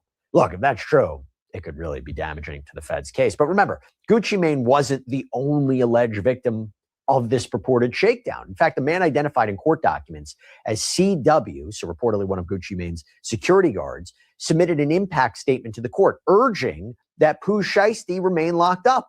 In it, he wrote, quote, prior to this incident, Mr. Williams was given a second chance and was granted bail bond with monitoring conditions. Despite those conditions, he was once again accused of committing another crime that resulted in a person being shot. My wife and I are both afraid of what his mindset might be if he's released. Since the incident, I have found myself watching vehicles passing by my home, worried that he or someone connected to him may attempt to harm me or my family. I have young children, and because of this fear, I have limited their ability to go outside and enjoy normal activities as they should. Judge, I respectfully ask that you consider the safety and security of my family and me when making your decision regarding bond. I believe keeping Mr. Williams detained is necessary to protect us and prevent even further harm. Thank you for taking the time to hear my concerns. Respectfully, CW, Texas victim and survivor. So look, the defense is hoping for home confinement. They want conditions that are similar to those that he was under after his release from prison. So 24-hour home confinement, GPS monitoring, continuous third-party monitoring managed by a retired FBI special agent and a retired DEA special agent. Pooh Shiesty could reportedly secure the bail with up to 8 properties. His team suggests that he surrender all travel documents and passports, that there be a no contact order regarding both the alleged victims and the co-defendants, so a way to kind of alleviate any concerns there might be if he's released.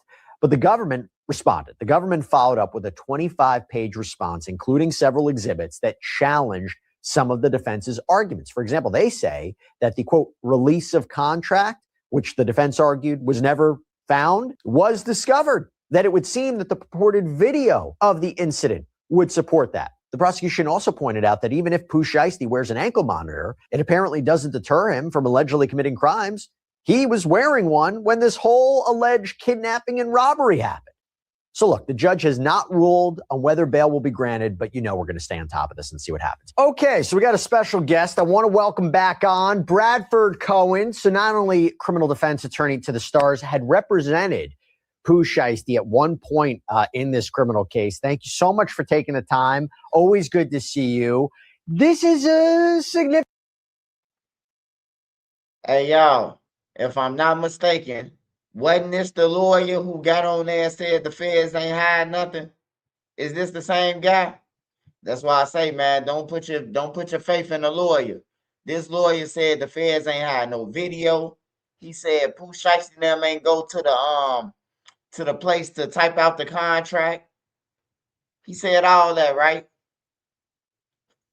The feds smacked him over his face. That's what I'm saying. Don't believe that they don't be having none, because they don't tell you. Significant development. I mean, the last time you and I talked about this, there was a question, well, what does really the government have? What's their evidence? Sure. I mean, they seem to have this video and they seem to have a copy of the contract. Whoa. What's that? I just built a budgeting app in Base 44. Guys, Nina just built.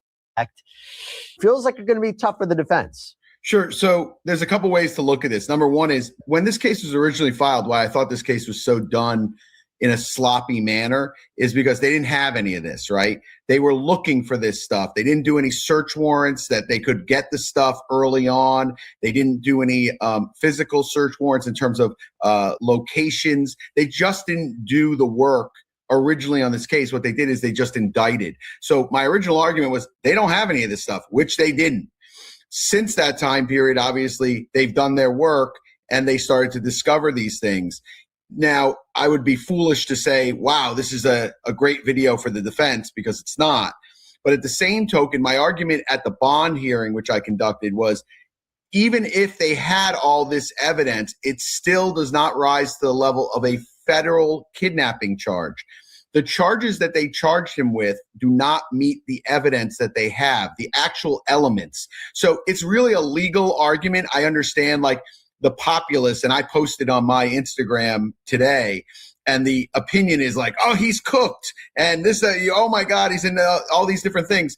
They don't understand the legal argument behind it. Now, this may be a state case. It may be some state arguments. There may be other federal charges that should have been filed, but not a federal kidnapping charge. Explain to me why it doesn't fit that. So in order to fit a federal kidnapping charge, there needs to be a benefit, and that benefit needs to be proven. And their benefit, their theory of this benefit. See, that's what, hey, this is why he got fired.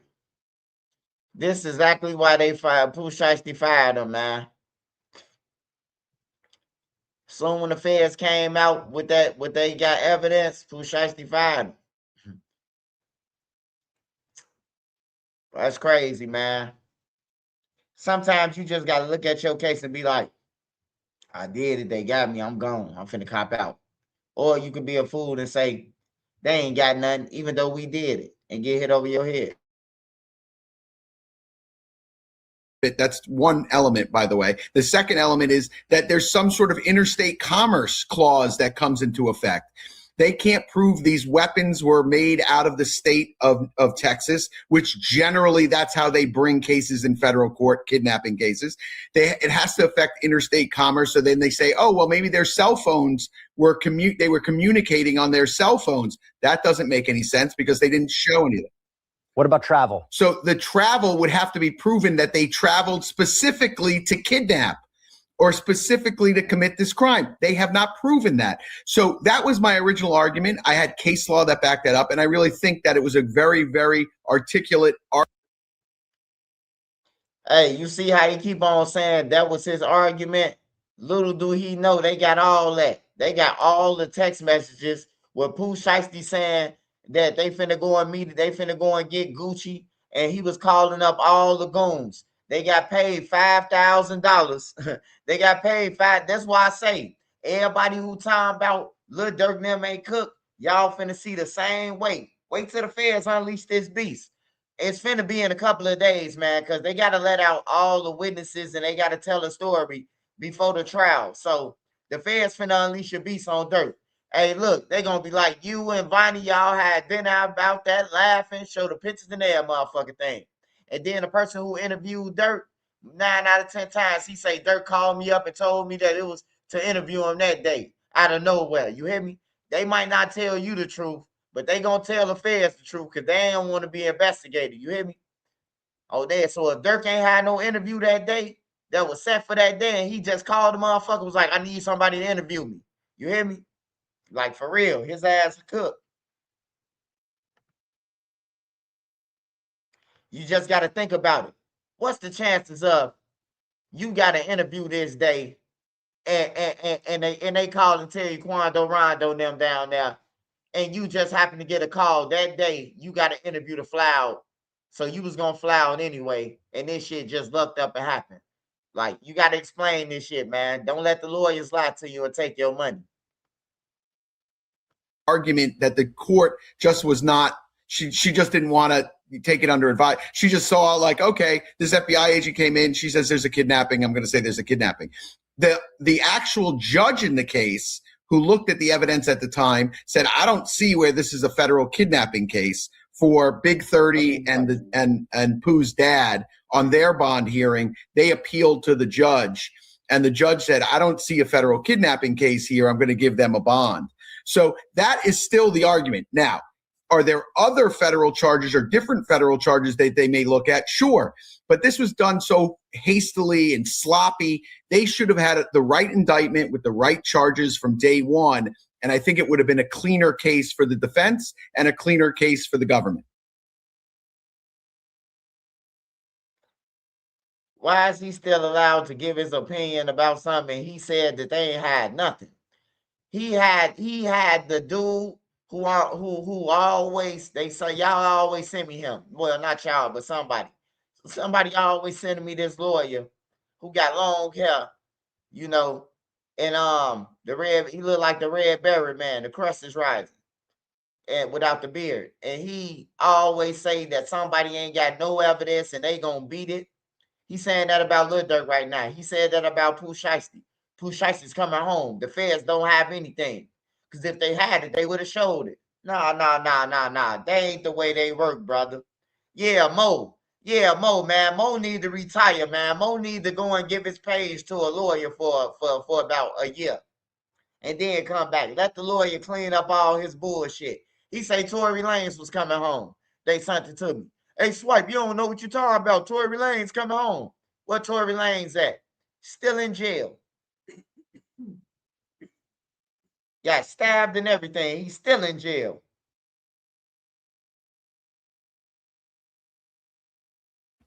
Is it extortion? Is it conspiracy to commit extortion? I think that there's an argument for that. I think there's some arguments for those issues. Again, you're still going to run into whether or not it's a federal extortion as opposed to a state extortion case. I think there's just some issues there, legal issues that need to be raised in case there's an appeal or in case there's things of that nature. Now, the X factor here is that there's many defendants, and whenever you have many defendants, you know as well as I do, you know, the best crime is committed by one person. The worst crime is committed by 8, because out of the 8, you know, 7 are probably going to flip on the. Now he talking with some real shit. You hear me? Now that Pooh Shiesty fired him. Now, hey, look, now we can get to the real talk. Did y'all just hear what he said? It's one thing to commit a crime with you. It's one thing to commit it with you and somebody else.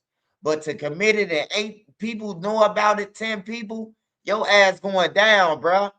I'm telling you, if 2 or more people saying you did it and they saying the same story, man, your ass grass, bro. Like, I don't know. These people on YouTube and on Instagram, they just live in a make-believe fantasy world, bro. They hoping it happen. But I got a problem with that. Because if you want Durk to come home, you should want Didi home and Boogie home and Flocka home and Brown Eyes and Vonnie. You should want all them home. You know what I'm saying? Well, leave Vonnie in there. Leave Vonnie in there. I'm telling y'all to leave his ass in there on everything. Not because what he did to Lil Durk, what he tried to pull with me. You hear me? And homie, don't play that. Yeah, only way Durk was going to get out of this, everybody got to get killed, bro. When Durk, like I said yesterday, when Durk found out that Quando Rondo wasn't dead and that they shot the wrong person, soon when they got off the airport, they were supposed to be met with a white van, a white or all-black van, you know, with no windows on it, but the front window to see out of, no back window, with plastic inside of it. Hey, what's the plastic for, man? Hey, no, man, we just take off your shoes and your clothes, man, because we got y'all just came off the airport. We got to get rid of the clothes, you know? Have a little hole in there for the gun, you know? Other than that, it's over with, man.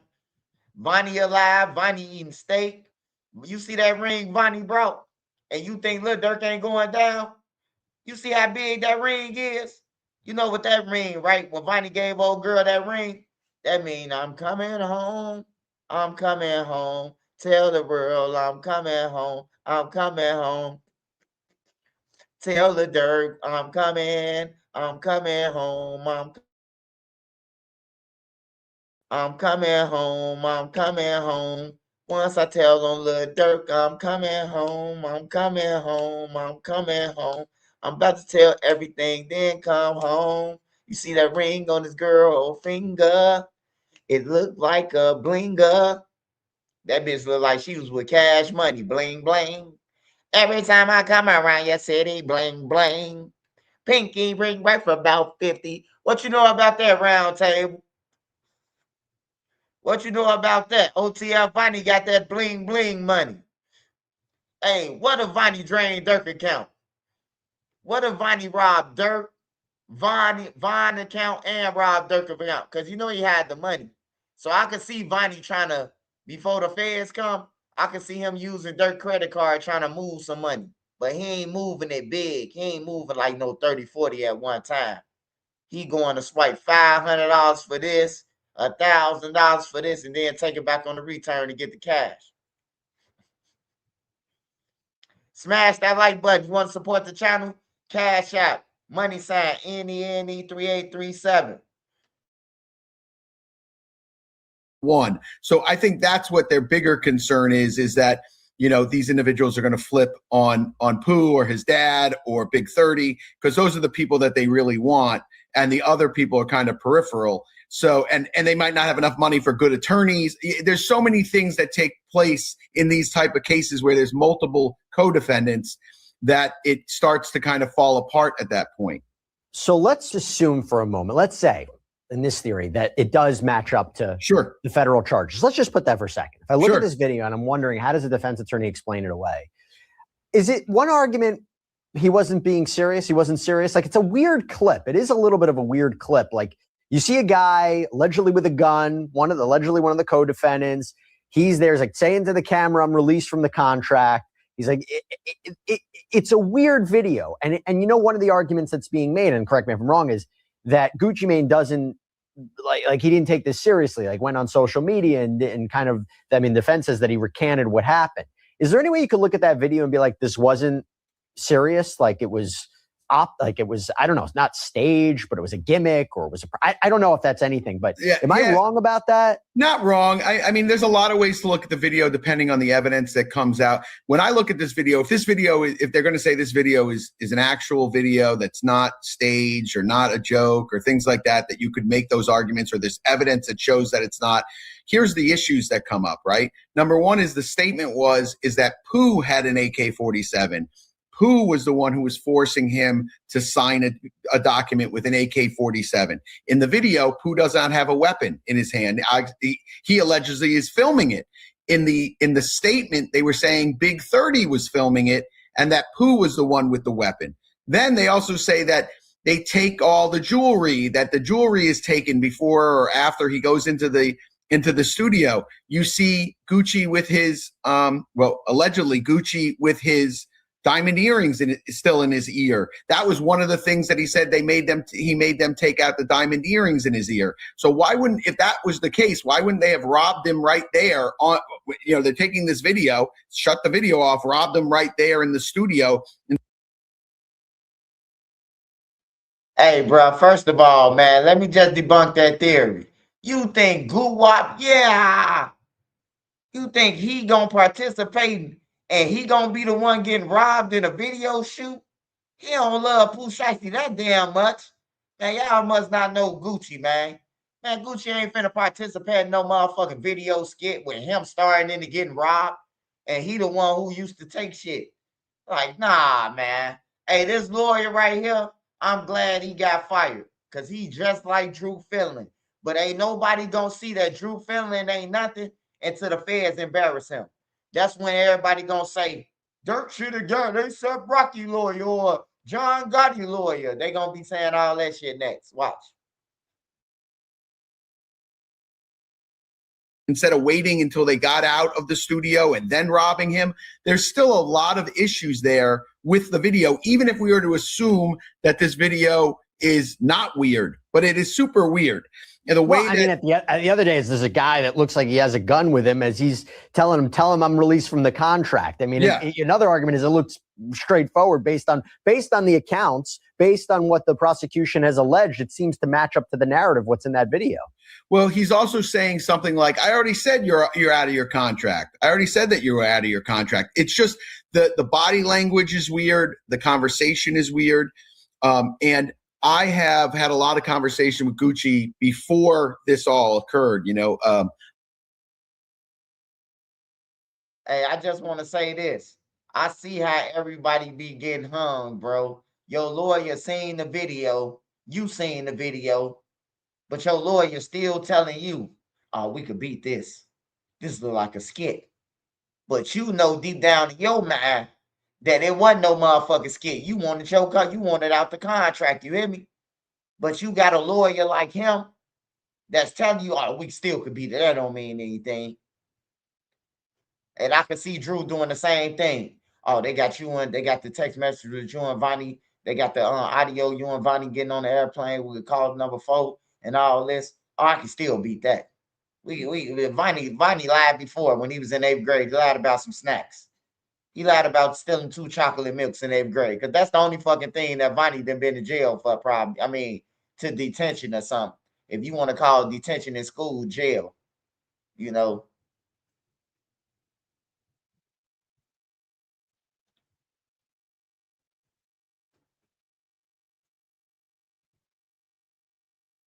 Vonnie one of them niggas, the one who got caught selling all the vape pens and shit to the kids at high school after he made $1 million.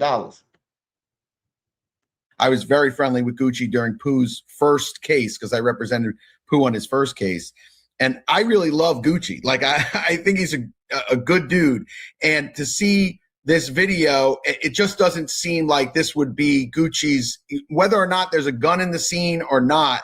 I know Gucci like the old Gucci. And I don't think that the way that this was broached with him in his hands in his pocket saying like, hey, you're out of your contract, very calmly, all the things that are going on, it seems really unusual for Gucci to be in this position. And I understand everyone's like, well, there's AK-47. There's a lot of guys there. Like, I mean, between me and you, Gucci used to be John Wick, like, like not the violent John Wick, but the mindset of like, I don't care if there's 1 million guns, like, that's just Gucci. So I don't ever pitch Gucci. I don't ever picture him with his hands in his pocket saying, yeah, I'm good. And I don't care who's in the room. But that's going to be the YouTube title for this video. John Wick is Gucci Mane's the new John Wick. Look, this is all being brought because of pretrial detention, right? This is all being brought about whether or not Pooh Shiesty, there should be a change in his pretrial detention. Should he be released? At the very least, the rules of evidence, the standard is different when you're having an analysis in terms of pretrial detention versus whether or not somebody is guilty beyond a reasonable doubt. Do you think that this is sufficient for the prosecution to establish? Hey, Alan. Hey, see this why this why I say the feds they work around the clock. They don't sleep and they think, right? So they got to come back for that. It's a music video. It seemed like a music video, right? And it do probably seem like a music video, right? But the Fed, they only showed you half that video, right? They ain't show you everybody else was in that room, the full video of everybody else in that room, how he waved the camera. Somebody else had some guns. You hear me? They ain't showing us that though. It's a whole video, man. It got to be a whole video. They just showed us the part where they got the gun to tell Pooh Shiesty, hey, look, y'all holding them hostage right here. Go ahead and cop out. That's what the Fed's trying to tell them. Before we waste the government money and hit you across your head, look, you right here with the contract in your hand. That's what they showed them first. I just don't see Gucci playing around like that. And then, like I said, for the people who don't know the difference between a businessman and what's the name, he wasn't on the streets, man. There wasn't on no street time. This shit is about a contract. This is about a contract business. I gave you, or I got you $150,000 or $200,000, and we gotta make $200 million back before you can get out your contract. That's common sense. Everybody know that contract game, man. They beating people out. They beating people out left and right, man. All the time, every day. They signing people for $10,000, $15,000. Like Q50 them. Q50 them got signed for what? 15,000? Some shit like that. Bin Laden and Aspen them. They can't even drop no music, bro. They say the label won't even let them drop. You know what that means, right? When the label won't let you drop a YN, they waiting on you to die. They gonna hold this album. So when somebody catch you and kill you, or beat you to a vegetable and your story make your headlines on Church's News, that's when we gonna drop the album. On everything, man. It's common sense. Only thing that Q50 smart about is Q50 still, he doing shows, he doing all his shit. Like he going on tour, he doing that. They can't get paid off that. You can't get Q50 performance money. You can't get his interview money and shit unless y'all stipulated that. Yeah, they signed them for insurance money, man. Little baby came and signed all the little kids. All the little kids he signed. Ashby Carter, Bin Laden, Q50, the Bloodhounds, they Lil Jeff. Remember they told Lil Jeff, brother, you ain't getting no money off this album. We don't care if it's #1. We gave your brother $100,000 before he died on everything, bro. They need all their money back. Ain't no friends in this shit. People be thinking it's friends. Ain't no friends in no business, man. You could be my friend, but if it's come to business, like it's business. You ask me for a loan, you don't pay me back, I'm on your back. You hear me? This ain't got nothing to do with friends. This business. You came to me talking about some, you can do this and do this and do this and flip this, and you ain't flipped nothing. It's business. It ain't about you being, man, I've been your friend since kindergarten, man. Hey, look, cry me a river, build a bridge and get over it.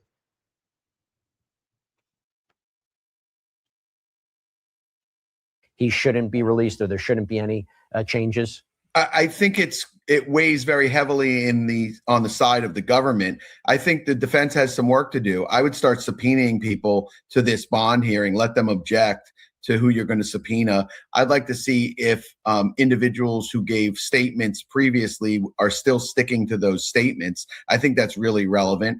And even during my bond hearing, when I had the bond hearing with Pooh, the FBI agent is like, I haven't even had any contact with any of the victims since the incident. I didn't even have contact with them at the incident. I read a police report. I did my due diligence, and she didn't even write the report. They put on an FBI agent that did not author a report, that did not gather any information, that did not gather any evidence. It was really a sloppy bond hearing. They were lucky because the magistrate was on their side. But if that was in front of a judge that was paying attention, and I don't, no disrespect to the magistrate, but I think if there was a judge who was really paying attention to the law and what they presented at that bond hearing, I think it might have been a different story. I know everyone says, oh, it's an uphill battle. I mean, listen, everything for me is an uphill battle, but that's why I'm Brad Cohen. Listen up. PrEP is for any.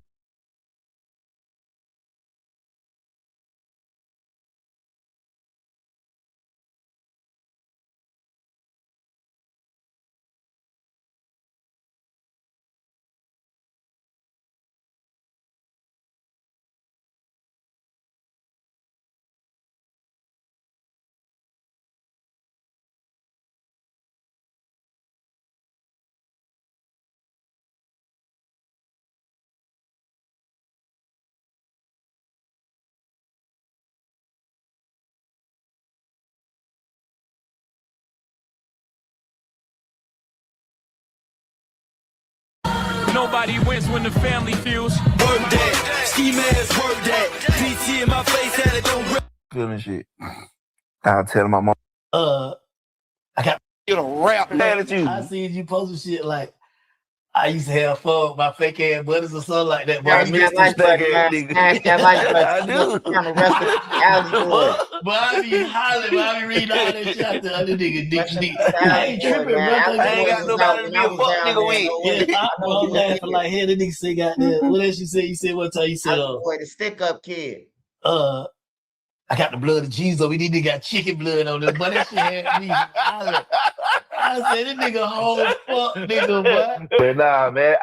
Bro. Like I be telling nigga, bro. Like I would tell my mom, you know, goddamn, when I was in the hospital and shit. I would tell my mom, I say, Mama, like if I died now, I'll live 3 lives. I don't care.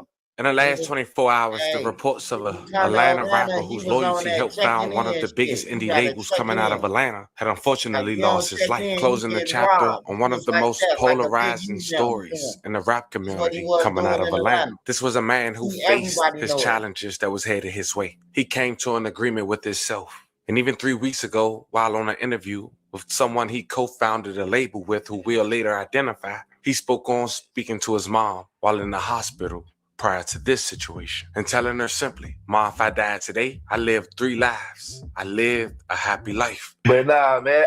Bro. Like I be telling nigga, bro. Like I would tell my mom, you know, goddamn, when I was in the hospital and shit.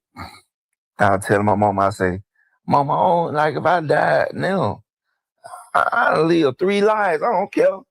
Mm-hmm. I'm gonna die still happy. Mm-hmm. I mean, bro, I done did everything that I've dreamed about doing. I done done that shit, 100%. Bro. You know what I mean? Like a lot of it, like to the fully. Yeah. You know what I mean? I'm for every type of bitch I can think of.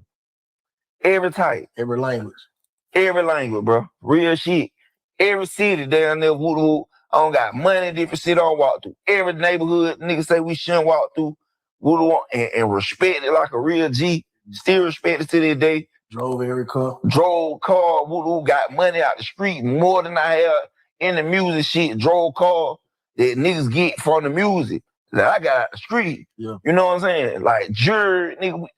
I be telling people, nigga, I ain't had no dusty time. Nigga, I joined all the port, fly, fuck, nigga, my whole neighborhood. Nigga, all over, fresh air young nigga. Mm-hmm. On the block, Polo the Devil. Mm-hmm. You know what I mean? Jury and shit back then, mouthful of gold back then. I can't be mad. I want to live a long time. Who don't? You know what I mean? But, bro, if I die today, bro. Have to have my life turned out. Yeah. I always say that shit, too. That was Kurt Freeman, just 3 weeks ago, also known by his rap stage name, Alley Boy. Today we go over his story, talk about his upbringing, the label, his music, and most importantly, pay our respects as we go over the details on what allegedly led up to him losing his life. So before we go over this one, I want you guys to remember, I don't give you no angle. I just give you the story. So with that being said, make sure you like, comment, and subscribe. We'll jump right to it. Hey, listen, if you ever wish payday came sooner, this might actually help. It's a banking app called Current with a bunch of useful tools. I'll tell you the story so many times. I'm just keep telling. We just started labor because we was already getting money in the streets. And then me and Allie had just caught a case together in the trap house. He went to jail.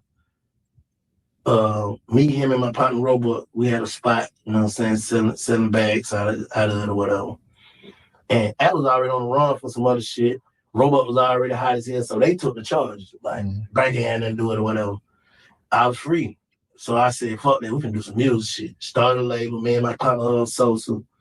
And goddamn, by the time Allie come home, the label was popping. You know what I'm saying? He come out, he a real rapper. He was already a real rapper. He come out, shit started going crazy. Put Trub on the label. Cardo, goddamn, you know, just our whole neighborhood. It was just our whole neighborhood. Fam, that was Big Bank in a recent interview speaking on Alley Boy and how he took a charge for him, which led to him, Big Bank that is, being able to co-found one of the biggest and well-known indie labels in the South. Duct Tape, with Alley Boy taking the charge. By the time he came home, after doing 24 months, he was able to do something productive and most importantly, legal. Rap. I'm bigger than Big Boy. This Alley Boy, 3 stacks, these little niggas so. Have you ever wanted to see your home from space? With this free satellite Earth Maps tool, you can zoom right. Hold down here, all this. None of y'all rap, nigga. Y'all ain't paying homage to the tape. All this out them dope from now on. So all that out of town, like you coming out here, moving out here, working and shit. That shit a rap, nigga. This day forward, nigga. The tape, that's on everything. Get your phone. Chase. It's our job now. Chase. Chase these fuck niggas. It's a rap, nigga. Word law around this bitch, nigga. It's our job now. We revoking all the people. You ain't with the take, you ain't with shit down here. Nigga. Oh, you take these promoters finna quit booking y'all pussy ass niggas. Straight up. Better keep them folks around your ass. And all the B's like and the C's and the G with me. M13s and the 4s and the V. But in order for us to understand how we got to that point, we got to go to a neighborhood called Edgewood Courts in Zone 6, Atlanta, Georgia. That's where Ali Boy is from. In interviews, he claims he's been rapping since 9, but he started going to the studio and recording when he was 10 or 11. He was dealing with a label back then called Drew BMK Records. Now they go by Big Play Entertainment, who once had artists YC signed to him. Back when Ali Boy was signed to Drew BMK, their headline artist was named Mr. KU, and he was Ali Boy's best friend cousin. So naturally, they came looking for talent and knew they was really living in the streets and decided to get Ali Boy. Ali Boy was once open in an interview saying his mom and dad was on drugs, so he stayed with his grandmother in middle school. He said he got into all kind of stuff. He used to dance, or at least like to. He could sing a little bit according to him, but rapping was his strongest point. He once said as he got older in high school, just being out in the streets, where he started hustling a lot, school kind of became secondary for him. As bad as that may sound, that was that. But he always felt like music was his way out. When he started making his own money, he started paying for his own studio time, and he kept it going. That was the dream, and that's what he knew he was good at. And because of that, according to Ali Boy, he kept it in his heart. He also claimed during that time, rapping with his cousins, he was most out the way when he was recording, locked in the studio. And the charge that started everything was in 2003. Big Bank, Ali Boy, and another guy caught a charge together at a local trap spot. They was charged with possession of some guns and Mary Jane. They ended up going to prison. Well, at least Ali Boy and the other individual, because they took the charge for Big Bank. He ended up going to prison for 24 months. He was locked up, and that's what Bank told him, quote, "Bro, I know you wanna. Let's do the music thing." Ali Boy said Big Bank was getting money and stuff, so it really just started up. He quoted, "I was like, let's go with it hard when I come home." And when he came home, the rest was history. Ali Boy said that he got the name Ali Boy when he was just 19 years old. He ran into a situation where him and 3 other homeboys all ended up with a murder charge, murder and robbery. So he went to prison in 2001. He did a year, but he got out. During that time, he was young and he was used to running around a lot. He said he was always being hyper. And older dudes were like, "Man, you Ali as hell," because he used to be loud and claimed that he always used to look country and loud. Ali Boy. He said it stuck from there. When he started writing rhymes, he was claiming he was Ali Boy. I caught a murder case. No. Yeah, when I was 18, me and my homeboy, like me and 3 of my homeboys, my partner Nate, dog, my partner Chris and Chico, all I had caught a murder charge or whatever. And I went on the run for like 6 months, you know, but I'm 18, you know what I mean? Like I ain't really have much money or nothing like that. You know, was it like a mistake or you actually Nah, it was some bull. Like so-called had robbed this dude and he got beat and he died 20 days later. You know what I mean? So when that happened, they backtracked what happened to him or whatever and they put it on us. Or Jay from the hood fingered us, pointed us out and said we did it. So but they ended up dropping the murder on us because they said he can go to the hospital to 20 days later. So anything could have happened within them 20 days. Battery or something? Aggravated assault and armed robbery. Okay. Know what I mean? But I ended up, my partner Nate, Nate Black brother, Bank, who I had the label with, we started duct tape with. That's his little brother. Me and him were best friends.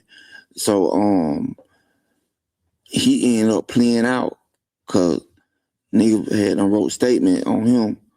So he ended up, so he ended up playing out and took 13 years. Damn. So when he did that down there kind of cleared me. Oh yeah, they like, we got him, you know, they get a yeah, you know what I mean? Like, these the dude they say had the gun and shit like that. So the other nigga them got little deals and shit, but it really kind of, I really was like a throw-in. You know what I mean? So they end up just charging me with robbery. Yeah. They dropped all my shit down to robbery. I ended up getting a year. Yeah, like jail time? Yeah. Okay. So I just did a year, but I ended up getting out. I probably stayed out like another year. Yeah. And me and Black had a little work spot. So they busted our spot and shit. Work spot at the little trap. Yeah, they busted the trap. Shit, I ended up getting, cause I was on probation from the other shit. Oh yeah, so you was on paper. Yeah, Like I was on paper. I had 5 to 1. Okay, yeah. So I ended up going back. Goddamn, you know, I tried to take the charges and shit for Black. I knew I was going down the road. Anyway, I think they caught over like 9 pounds, like a chopper, some pistols and shit, like 3 pistols and a chopper. So I knew I was going to prison anyway. Like, and I had another case too. Oh, you catching them? Yeah, I was already on the run. So I tried to take the charges and shit for Black, but they wanted him. But he ended up getting some probation, but they gave me 8 years to do 3. So you did 3? Yeah, I did 28 months. How that shit was. Well, that was the first time going to prison too. That was my second time. Oh, so when you did the little year? I went down the road. I know in Florida, you ain't doing a year in one day. You can't even, you feel me? Yeah, they, like in Georgia, if you get a year, like if I'd have got 12 months, I would have stayed in the county. But they gave me 1 year, so I had to go down the road. You know what I mean? I went down the road number like 7 months. You know what I mean? Then I maxed out because I was in the county like 5 months. Over the years, Ali Boy also was open about some of the people he considered friends in the industry, like Gucci Mane. He said he met Gucci in 2002. He was signed to the label called Street Drop Entertainment, and he used to deal with them and recorded their studio. He said he met Gucci, and they had a long relationship, well before his career had took off. He said when he came home after the second time, he'd been to prison and did 2 years. In 05, Gucci had the song Icy out. His thing was going good. At that time, Gucci had just got out of prison. So naturally, they hooked back up. His situation was moving. And according to Ali Boy, he quoted, Gucci Mane told him, bro, however I can help you, you know I'ma help. Which explains Ali Boy taking up for Gucci Mane in a recent interview released 3 weeks ago about the debacle between him and his artist, Pooh Shiesty. Like saying he a rat or whatever, if we gonna be on some street shit and woo-woo, motherfuckers shouldn't have done this and done that, woo-woo. It is what it is. You know what I mean? But I'm not gonna be saying that shit out my mouth. Talking about he no rat. Okay. Cause I don't feel like he no rat ass. I don't feel like that. I'm sorry.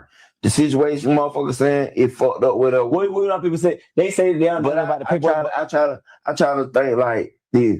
Like put yourself in the motherfucker's shoes. What you gonna do?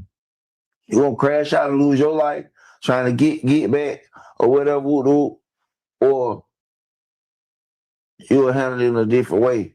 Well, fuck these niggas. Give a damn, they burn in hell. They talk like he wrong for them going to jail, but why should he care about them going to jail if y'all didn't kill him by putting no pistol in my face and robbing me? Hey, it's the streets when it's the streets.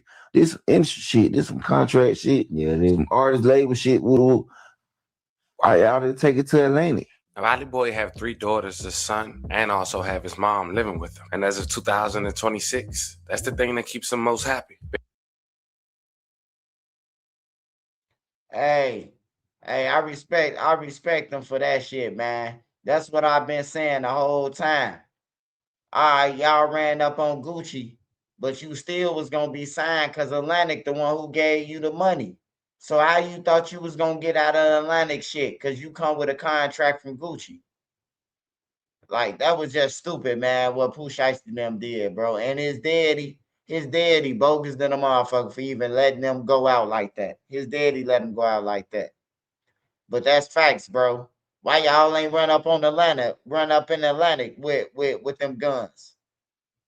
Because they was gonna go to jail the same way they went to jail. It's business. Being able to provide for them and keep a roof over their heads. He recently opened up about having kidney failure after drinking lean due to him having the easy access and being the one that supplied it to the local neighborhood. He said for years he didn't know he was allergic to opioids, which is considered a narcotic that most put in promethazine. And in return, he got kidney failure. And now being an advocate for those who do decide to drink lean. Last year, you revealed that you needed a kidney transplant, man. Yep. What's the status? Were you able to get the transplant yet? Or nah, you still on the list? That shit take a couple years, really. Yeah. You know what I mean? Like, unless you have somebody who gonna give you a kidney. You know what I mean? And from drinking lean, man, I be telling niggas like, all along I was drinking the lean shit. I used to sell it, so I always had it. And the whole time alert to opiates.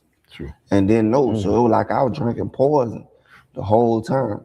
Shit making my high blood pressure and shit go up. So all that shit combined, it damaged my kidney. It fucked my kidney up. So I be telling niggas like, all right, y'all don't know. If you don't know something, you don't know. You know what I mean? So it like, you don't know if that shit'll fuck you up like that. Then you don't think shit'll happen. You can hear about it. You don't think that shit'll ever happen to you. You know what I mean? Until it happened. You know what I mean? So I went through that shit. That shit was life changing, bro. You know what I mean? Like I do dialysis. Oh, shit. How often you got to do it? 3 times a week. True. You know what I mean? So in the mix of all that shit, then grinding, and you know what I mean? It be a lot, but bro, I'm stronger than I look. You know what I mean? So God look at shit like I don't never get down about shit. I ain't got now one of them beat myself down mind frame. Like, oh, this I ain't throwing myself no pity party. Nigga, all right, did what it is. All right, bet. What I gotta do to work through it. What I gotta do to go around it. What's the solution? That always been What's the solution? my power. You know what I mean? Cause I ain't gonna beat myself down about shit. Nigga, I can fall 10 times. I'm gonna get up 11. Man, come on, man. You know what I mean? 12, Like that's how I 13. look at it. You know what I mean? Like everybody gonna fall. Nigga. Ain't nobody gonna win them all. You ain't gonna win every time. But your losses will make you. Man, your losses will prepare you for your next win. You gonna know what to do with it. And you gonna know, shit, I was all the way down here. I'm winning now. You know what I mean? And that shit, it really just ain't no winning without losses. At some point, you ain't go hard enough if you ain't lose sometimes. You wasn't going hard enough. Cause ain't nobody flawless. You know what I mean? So that's how I take shit. You know what I mean? Even with the kidney shit. Now at this point, we pretty much know Ali Boy's story. A young man who found a way with rapping. He may not necessarily became the biggest name or one that you might know, but he made an impact where others was able to come to the label, prosper, and make something productive, one like Trouble. Then when you look at Big Bank, capitalizing on another opportunity out in the free world by creating a label, knowing it had many people a part of that label, whether they rapped or not, like B Green, Big Bank right-hand man, Dave, and the most known, Trouble. So when you hear Ali Boy speak up in a recent interview that we heard at the very beginning 3 weeks ago, say this, knowing the obstacles he was battling, the interview looked like a therapy session, while a man letting the world know he's at peace and where he's at, the life he's lived, and what's to come. Check this out. I'm going to show you how I afforded this car.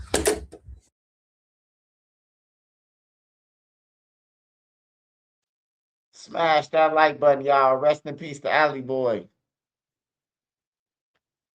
Rest in peace to him, man. That's crazy.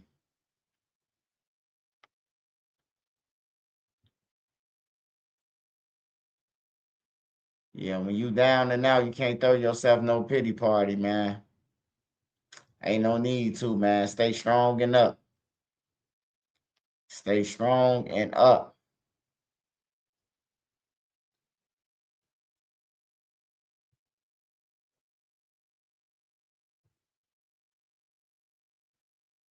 Smash that like button, y'all. 717 people on here. Smash that like button or send me a cash out. All right, y'all. This is the last video of the night on Saturday. I got to get up and handle business tomorrow with the kids. With the kids tomorrow on the day. But smash that like button, y'all. Smash that like button. We finna go out with the family. Shout out to everybody on here. Make sure you support the channel. I got a book. You need promotion or anything, holla at Nene. Want an interview? Need your channel pull? Holla at Trenches News, man. Holla at Nene Marie 37 on Instagram, man. Nobody wins when the family feels. I don't know who did that. All I know is them niggas keep dying, they ain't slid back. Niggas need to stop claiming my work, saying they did that. I've been jumped, I've been shot, never pistol whip. Ain't no tapping out the beat, boy, you in this shit. Nigga, log in and tell us about this incident. Cause I don't know this nigga. Hell no, them not my guns. Is you slow? I don't know who guns these is. In the raid, everybody go to jail. So nigga, I'm bold on a gun case. Is you slow? I was never on. I never went to jail. I never got questioned, nigga. Fuck you talking about? Talking about I shoot with my eyes closed. Is you slow, little nigga? The risk versus reward in the rap is starting to look completely different now. Making it as a rapper is already one of the hardest things to do. Millions of people chase that dream every day, but only a Shout small out percentage JP ever Beat make a to the living from it. And building, after man. beating Shout those out odds, some JP Beat artists to the find building. themselves You dealing with need some another beats, battle you rap, altogether. man. And what's Holla at even JP. crazier is that it's no JP. longer just rappers that's being affected by these rappers. Hey, man. Hey, you need a beat. Holla at JP if you rap. JP is famous. He got the famous beat with Duck now. Man, that's one of my favorite verses by Duck too. Cash, Dutchy, man. Hey, JP. Hey, JP, what's the name of that song? Hold on, man. Cash never got off on that song, bro. That's one of the songs I was like, damn, they got off. What's the name of that song, man? JP, what's the name of that beat you made for Duck now? STL Tuckerville, we were there shooting up on Tuka Grave. Hey, he went crazy. Duck went crazy. Cash went crazy too. Dutchy went crazy. All of them did. What's the name of it, JP? Hey, smash the like button. He gonna put it in the comments, man. Actions. Now you got photographers, videographers, managers, producers, and even friends who are simply trying to help build an artist's career are getting caught in situations they have nothing to do with. Sometimes all they doing is filming a music video or documenting a moment. It also serves as a reminder. If you're involved in real street beef, think twice before posting anything, let alone your location, especially in real time. In today's world, a simple photo, story, or live can tell people exactly where you are. And for somebody looking for retaliation, that's all they may need. It's a sad reality, but the line between promoting your career and putting yourself or the people around you in danger has become thinner than ever. And that's exactly what we got here today. Within the last 24 hours of me making this video, a well-known Detroit rapper had reposted himself inside his photographer car, shooting a music video. And shortly after that car was shot up, the perpetrators allegedly assuming this rapper, who we'll later identify, was in the whip. And in return, his videographer was gunned down, broad daylight. And for what? $150 music video? Today we go over this story. We pay our respects. We see what beef this rapper might have that could possibly lead up to this, according to what's public, and see what his case stands today. But before we go over this one, I want you guys to remember, I don't give you no angle. I just give you the story. So with that being said, make sure you like, comment, and subscribe. We'll jump right to it. That I needed to make another PSA. Listen,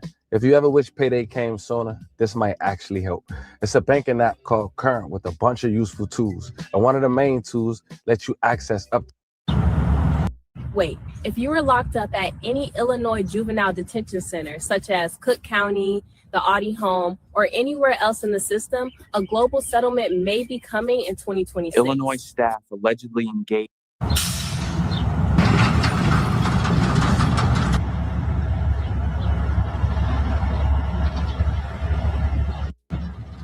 That clip you just saw was from an incident earlier today from me doing this video, Friday, July 17, 2026, in the middle of the day. A young man had lost his life while sitting inside his vehicle, but most assume a well-known independent rapper was behind the wheel. And unfortunately, the real car owner who was helping out this artist had lost his life. Now, before we go over the details and disclose who these individuals are, we first got to identify the rapper. Meet Demarius Langston, also known as GMO Stacks. The GMO allegedly stands for Ghetto Money Official. He's from the west side of Detroit. He's a buzzing independent rapper known for his age and his street style. He started his career early. After getting kicked out of school and jumping off the porch, he began hustling in the streets at just 8 years old, according to himself. His rap moniker represents his crew, but GMO is a lifestyle, a label, while Stacks points to his focus on stacking money. In an off-the-porch interview he did in 2022, it was a pivotal moment in his rise. That exclusive interview with Dirty Glove Bastard on YouTube, he opened up about his Detroit upbringing, his sports background, and transitioning into the music industry. He caught the attention of prominent artists like Pooh Shiesty, Big 30, and Otto Witt. His music got a major push when Pooh Shiesty promoted the track Back from the Dead. That's like bacon. I make a nigga famous out the window yelling gang shit. We not to be played with, live a thug life like.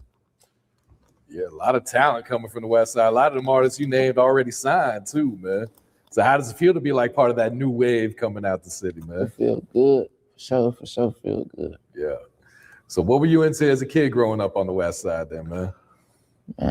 Baddest. feuds and street beefs within the Detroit rap scene, even with his own crew. Some have since been resolved, like Skilla Baby. This one of the most intense feuds. The tension escalated dramatically until things turned violent, leading to Skilla Baby being shot. A video that we once covered. He was sitting in his vehicle. GMO Stacks was rumored to be arrested in connection with that incident. Stacks later stated in TikTok that he was moving on from that beef. Skilla Baby, real name Trevor Gardner, was targeted in a drive-by shooting in Redford Township, Michigan on May 22nd, 2025. Over 20 rounds were fired at his SUV, causing him to crash into a building. He sustained grazed wounds to the head and a gunshot wound to the hand, but fully recovered, thank God. Breaking news tonight out of Redford, a popular Detroit rapper has been shot. Good evening, everybody. I'm Rupert. And I'm Mimi Lang. Multiple sources telling Fox 2 rapper Skilla Baby has been shot. And Fox 2's Jessica Dupont joins us live with what we're learning tonight. Good evening, Jess. Hey, good evening, Amy and Roop. We are out along 8 Mile near Beach Daily in Redford. And as you mentioned, we have confirmed that Skilla Baby, also known as Trevon Gardner, a well-known rapper here in Detroit and really across the country, has been shot. Now, behind me, you can see that there is some activity going on. The scene mostly cleared at this point. When we were out here earlier, we came up on the scene here on 8 Mile, and there was a black SUV that was smashed into the side of a building, and along 8 Mile is pretty unbelievable. Dozens of evidence markers marking shell casings. Now, we understand this is described as sort of a drive-by, possibly targeted shooting. Skilla Baby was in a black SUV earlier this evening when that SUV was shot up. We understand he is currently at a local hospital. He had a graze wound to the back of his head, a graze wound to his back, and he was shot in the hand. Now, we understand he was alert as of about a half hour ago, is expected to be okay. Just a very scary situation out here, and police sources are describing this as a targeted shooting. But in terms of a suspect at this point, we don't have any information yet. It's still very, very early. Again, Trevon Gardner, better known as Skilla Baby, a very well-known rapper here in Detroit and across the country, shot earlier this evening. Multiple sources saying that he had 2 graze wounds, also shot in the head. It all unfolded in 8 Mile earlier this evening, ended with his SUV smashing into the side of a building. Now, Redford Township Police are investigating. They got this scene cleared up very, very quickly, and right now they're working to make some repairs to the building that is behind me. But again, we are happy to report, though, that Skilla Baby is alert. Of course, Redford Police investigating. If you know anything about this shooting that's described as a targeted drive-by shooting, you're asked to call Redford Township. Well, in May of this year, Skilla Baby was on 8 Mile in Detroit, and his car got shot up, and he got hit. He got grazed in the head and the back, shot in the hand, crashed the car, and then GMO Stacks gets arrested right afterwards. Now, you know both parties? Yeah, I know both parties. When you heard about the situation, what did you think? Honestly, like, I fuck with both of them, you know, and I don't really know if that situation was what people making the scene. I don't really know the ins and outs to it. Like, nobody don't know who or what was going on because we wasn't there. You know what I'm saying? So I really ain't really know what was going on. Like I heard it, but I don't even know if that's the true story. So I ain't even finna ask nobody. You know what I'm saying? With Skilla, you feel me? Like, that's a cool nigga. I ain't got nothing against Skilla. I tell every nigga the same shit that I fuck with. I ain't got no problem with him. You feel me? We ain't got no problem. We ain't got no beef. You feel me? That shit ain't nothing. That's whatever happened, that shit happened, man. It ain't no, I don't wake up saying, oh, I'm finna go catch dog. Hell no, that's not my, feel me? I ain't got no smoke with that nigga, bro. Everything you see on the internet don't be true too. Just like we was talking about the internet earlier, everything you see on the internet don't be true. Dog ain't my op. Like, feel me? It might have been shit that went on, but that's not my op. I don't got that in my heart. That's my op. Feel me? I don't give about nothing that didn't went on. I don't wake up think about none of that shit. He feel the same way. He'll tell you this. It ain't no smoke. Feel me? That should just be internet ass shit. You feel me? Whatever happened, it happened. You feel me? But shit, I don't feel like a nigga up on the score on me in no type of aspect. So, you feel me? I shake his hand, I see him. Like, that's how real this shit is. I don't got no smoke with that nigga, bro. It wasn't just the opposition GMO Stacks had differences with. It was also within his own crew. In case you missed it, YB and Lil Bro was also in his interview. Instagram, my name still legit, my name. All right, so we got GMO Stacks jumping off the porch with us today. What's that word, my boy? Man, I'm feeling great. How you feeling today, man? I'm feeling good, Pit. Yeah, man. I appreciate you swinging by today too, man. So go ahead and introduce everyone that's sitting on the porch with you also, man. Didn't stop Skilla Baby from mocking the incident. Me killed. He keep rapping about what he gonna do, ain't gonna do shit to me. Buy a new chain just so I can take that bitch again. I want a perk, I'm sniff this perk. Dope fiend ass bitch, ain't no more love for him. Fuck that nigga, he ain't YBN. Get deep slime on them same niggas I was slime with. Why the fuck they had to play with me like I don't drive shit? I'ma treat you. Hey, yeah, this the reason why I say, man, ain't no need to be in no gang or none of that, man. And then they trash. Both of them trash. Like, how y'all going to war and y'all beefing and y'all trash at that, too? You hear me? Like, for real, y'all trash. Y'all going back and forth. Y'all know where each other live at. Y'all from the same block. So you know where his address and he know yours. Just go and knock on his door, man. And talk to him. Give him a hug, man. Like, come on, man. Like, the internet is wicked, bro. The internet is wicked, man. Everybody want clout, bro. Everybody want to be at the top and be famous, bro. On everything. But once again, this shit ain't for everybody. Everybody could do it if they want to. But this shit, it ain't for everybody, man. It just ain't. So these guys trash, man. They sound worse than the guys from New York, man. Smell like you got some PTO from your BO. Escape the 24/7 freshness with Old Spice Fiji. Ding dong, it's Realtor.com time. Honey, Mortgage Bunny 6 says we... Boy, you in this shit. Nigga, log in and tell us about this incident. Niggas out here getting robbed by their friends trying to troll got took. On that plan, 5,000, you can get your shit back. No, a bin, they won't. Hey, y'all, you see what I'm saying?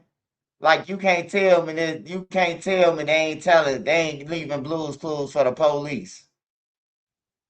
You ain't get robbed for your 10. You ain't get robbed for the fin. You got robbed for a 10. And you got your chain snooked and everything on camera, and you ain't even spend. Like, come on, man. AK for your fake J, I ain't paying.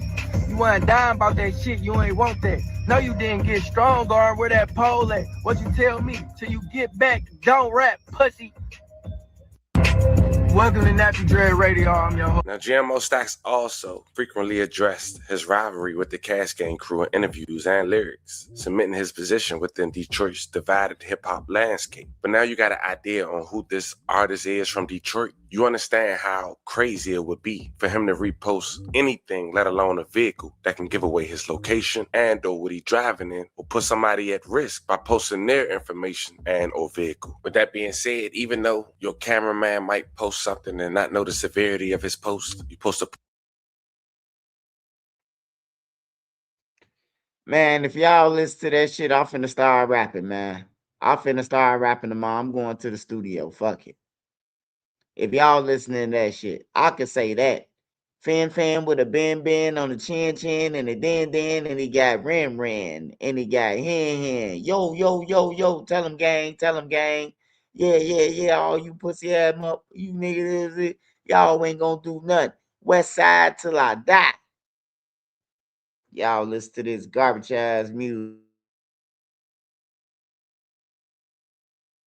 Put them on point, or at least at the bare minimum, not reposted on your page. But that's exactly what happened. July 17, 2026. Now, I'm not going to put the cameraman page out there. He posted a video inside his vehicle with GMO Stacks in the driver's side with another individual posted Detroit, Michigan. and I'm sure people growing up in that area knew exactly where he was located. After being tagged, GMO Stacks reposted that same video, and apparently they were still there. Now, after police had released footage, they assumed it was GMO Stacks based on a photo and video he had just reposted. But a 27-year-old man was actually shot and killed inside a vehicle outside Sanctuary Studios, LLC in Oak Park, Michigan. It was around 2 a.m. Police reported 2 vehicles were struck by gunfire on Myers Road and 8 Mile Road. The victim's identity wasn't publicly released, and no suspects has been identified. Now, I'm not sure when you're going to look at this video, but as at the time of me recording, GMO Stacks has not came out publicly and said anything, and it's been 17 hours since the incident. We do know he wasn't the one identified as the man killed because GMO Stacks is 22 years old, and the police say that the man that was killed was 27.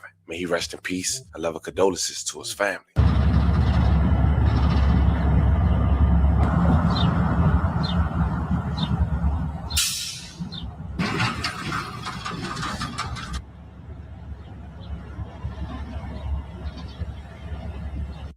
Now to a rare homicide investigation in the city of Oak Park.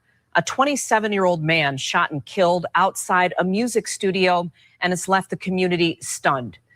Sanctuary Studios on Myers Road between 8 Mile and 9 Mile has been around for years and brings in talent from all across Metro Detroit. Ruta Alcenaida is your Oak Park reporter, and tonight she's speaking with artists who record there and a business owner in the area about the shock of it all and the heartbreak of losing another life to gun violence. The staff here at Sanctuary Studios say these kinds of crimes just do not happen here. In fact, they help promote putting an end to gun violence. So to see this happening so close to their front doors is devastating. Just like anything in life, stepping outside is a risk. But I never thought like Sanctuary would be a place where someone will lose their life. Antonio Big Tone Hood is a producer, composer, and engineer at Sanctuary Studios near 8 Mile and Myers in Oak Park. He works with talented artists from all across Metro Detroit. We do music production, recording, and video production too. He was at his other job late Thursday into Friday, but as soon as he woke up, he saw the news that someone had been shot and killed in a vehicle just outside their studios. It's unfortunate that anyone died, but I was really scared that one of my friends, like one of my coworkers, was involved. It was really sad. Police have not yet identified the 27-year-old victim, but local artists who use the studio and have for years, like Dear God from Detroit, are absolutely shocked. I never had a problem there. I never had a bad encounter, a bad feeling. Both Dear God and Hood say the music space really does stay true to its name, acting as a real sanctuary for local talent. I never had a problem with anything. So yeah, it is kind of a shocker in that way. This is too close to home. It's way too close to home. Owner of House of Bloom, Amber George, only moved into her new space a little over a mile from the music studio just last month. She left her previous location in Detroit on Finkel because of another shooting death earlier this year. So dealing with more gun violence is something she says has to stop. It's traumatizing to be a business owner and have to put my life in danger, but also my customers. So we try to move and make sure that we have a good location, and regardless, like I said, it just follows us. I feel like there's never a reason to get to that point. There's always other ways to resolve conflict. Oak Park police are actively investigating, so if you have any information, be sure to give them a call.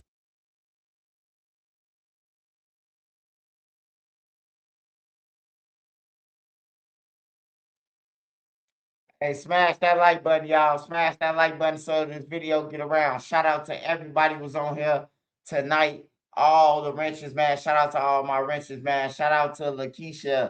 Lakeisha, man. We rocking with you. We support you, Lakeisha, and everything, man. I got family members that's on dialysis or died from dialysis. So it is real, man. You know, it's real. Trust me. It is real, man. So we support you. We love you, man. Keep pushing, and you know, hopefully God will bless you. God will keep you here longer and longer, man. But just don't give up. Just don't feel sad or down. Don't beat yourself. For something that you can't change, you can't beat yourself. You just got to go with the flow. God don't make no mistakes. You hear me? So with that being said, hey, drop them hearts in the comment for Lakeisha. Shout out to everybody who was on here tonight, man. Donnie Brasco, I see you. Tommy Sherman. Shout out Trap God, man. All my wrenches, man. Make sure y'all follow. Everybody was on here tonight, man. I appreciate all y'all love. I got videos out there, man. I got the OTF Jam video out there. If y'all want to go and watch some Bodil Tyrant Like Father Like Son, the series is out, man. Make sure y'all go and watch that for free on Tubi if you got Tubi, or download it if you don't. Shout out to Chella H. So Who Gonna Say It podcast, man. Make sure y'all check out her too. Big Head Didi. I got an interview over there. Still, he got a couple more clips. And shout out to everybody. If you want promotion, anything, man, involving YouTube, Instagram, or anything, man. Want your channel lit, want your channel pulled up. Shout outs to anything, man. Just hit up Nene Marie 37 on Instagram for all promotion. I love y'all, man. Appreciate y'all. Y'all the best crowd, man. Y'all like make me feel like I'm a Beatle or something, man. I love y'all, man. And Nene love y'all too, and my kids, man. Shout out to y'all family. Hope y'all have a safe and blessed Sunday tomorrow. And what else I want to say? Hi that. Well, today I think today is wait, how long? Yeah. Have a blessed weekend, week coming up, and just stay safe. I'm talking about weekend. Yeah. Stay safe, y'all.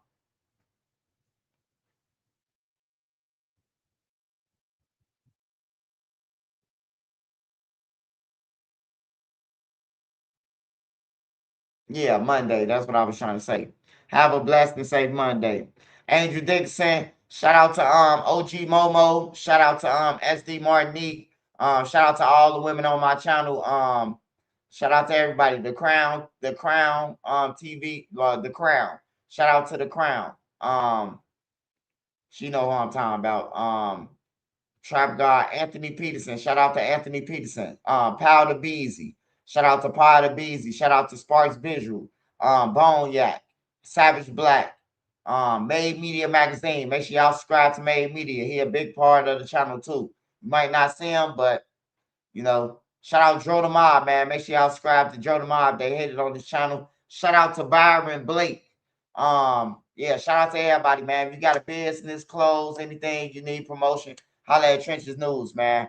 Other than that, man, make sure y'all be safe. I'm up out of here, y'all.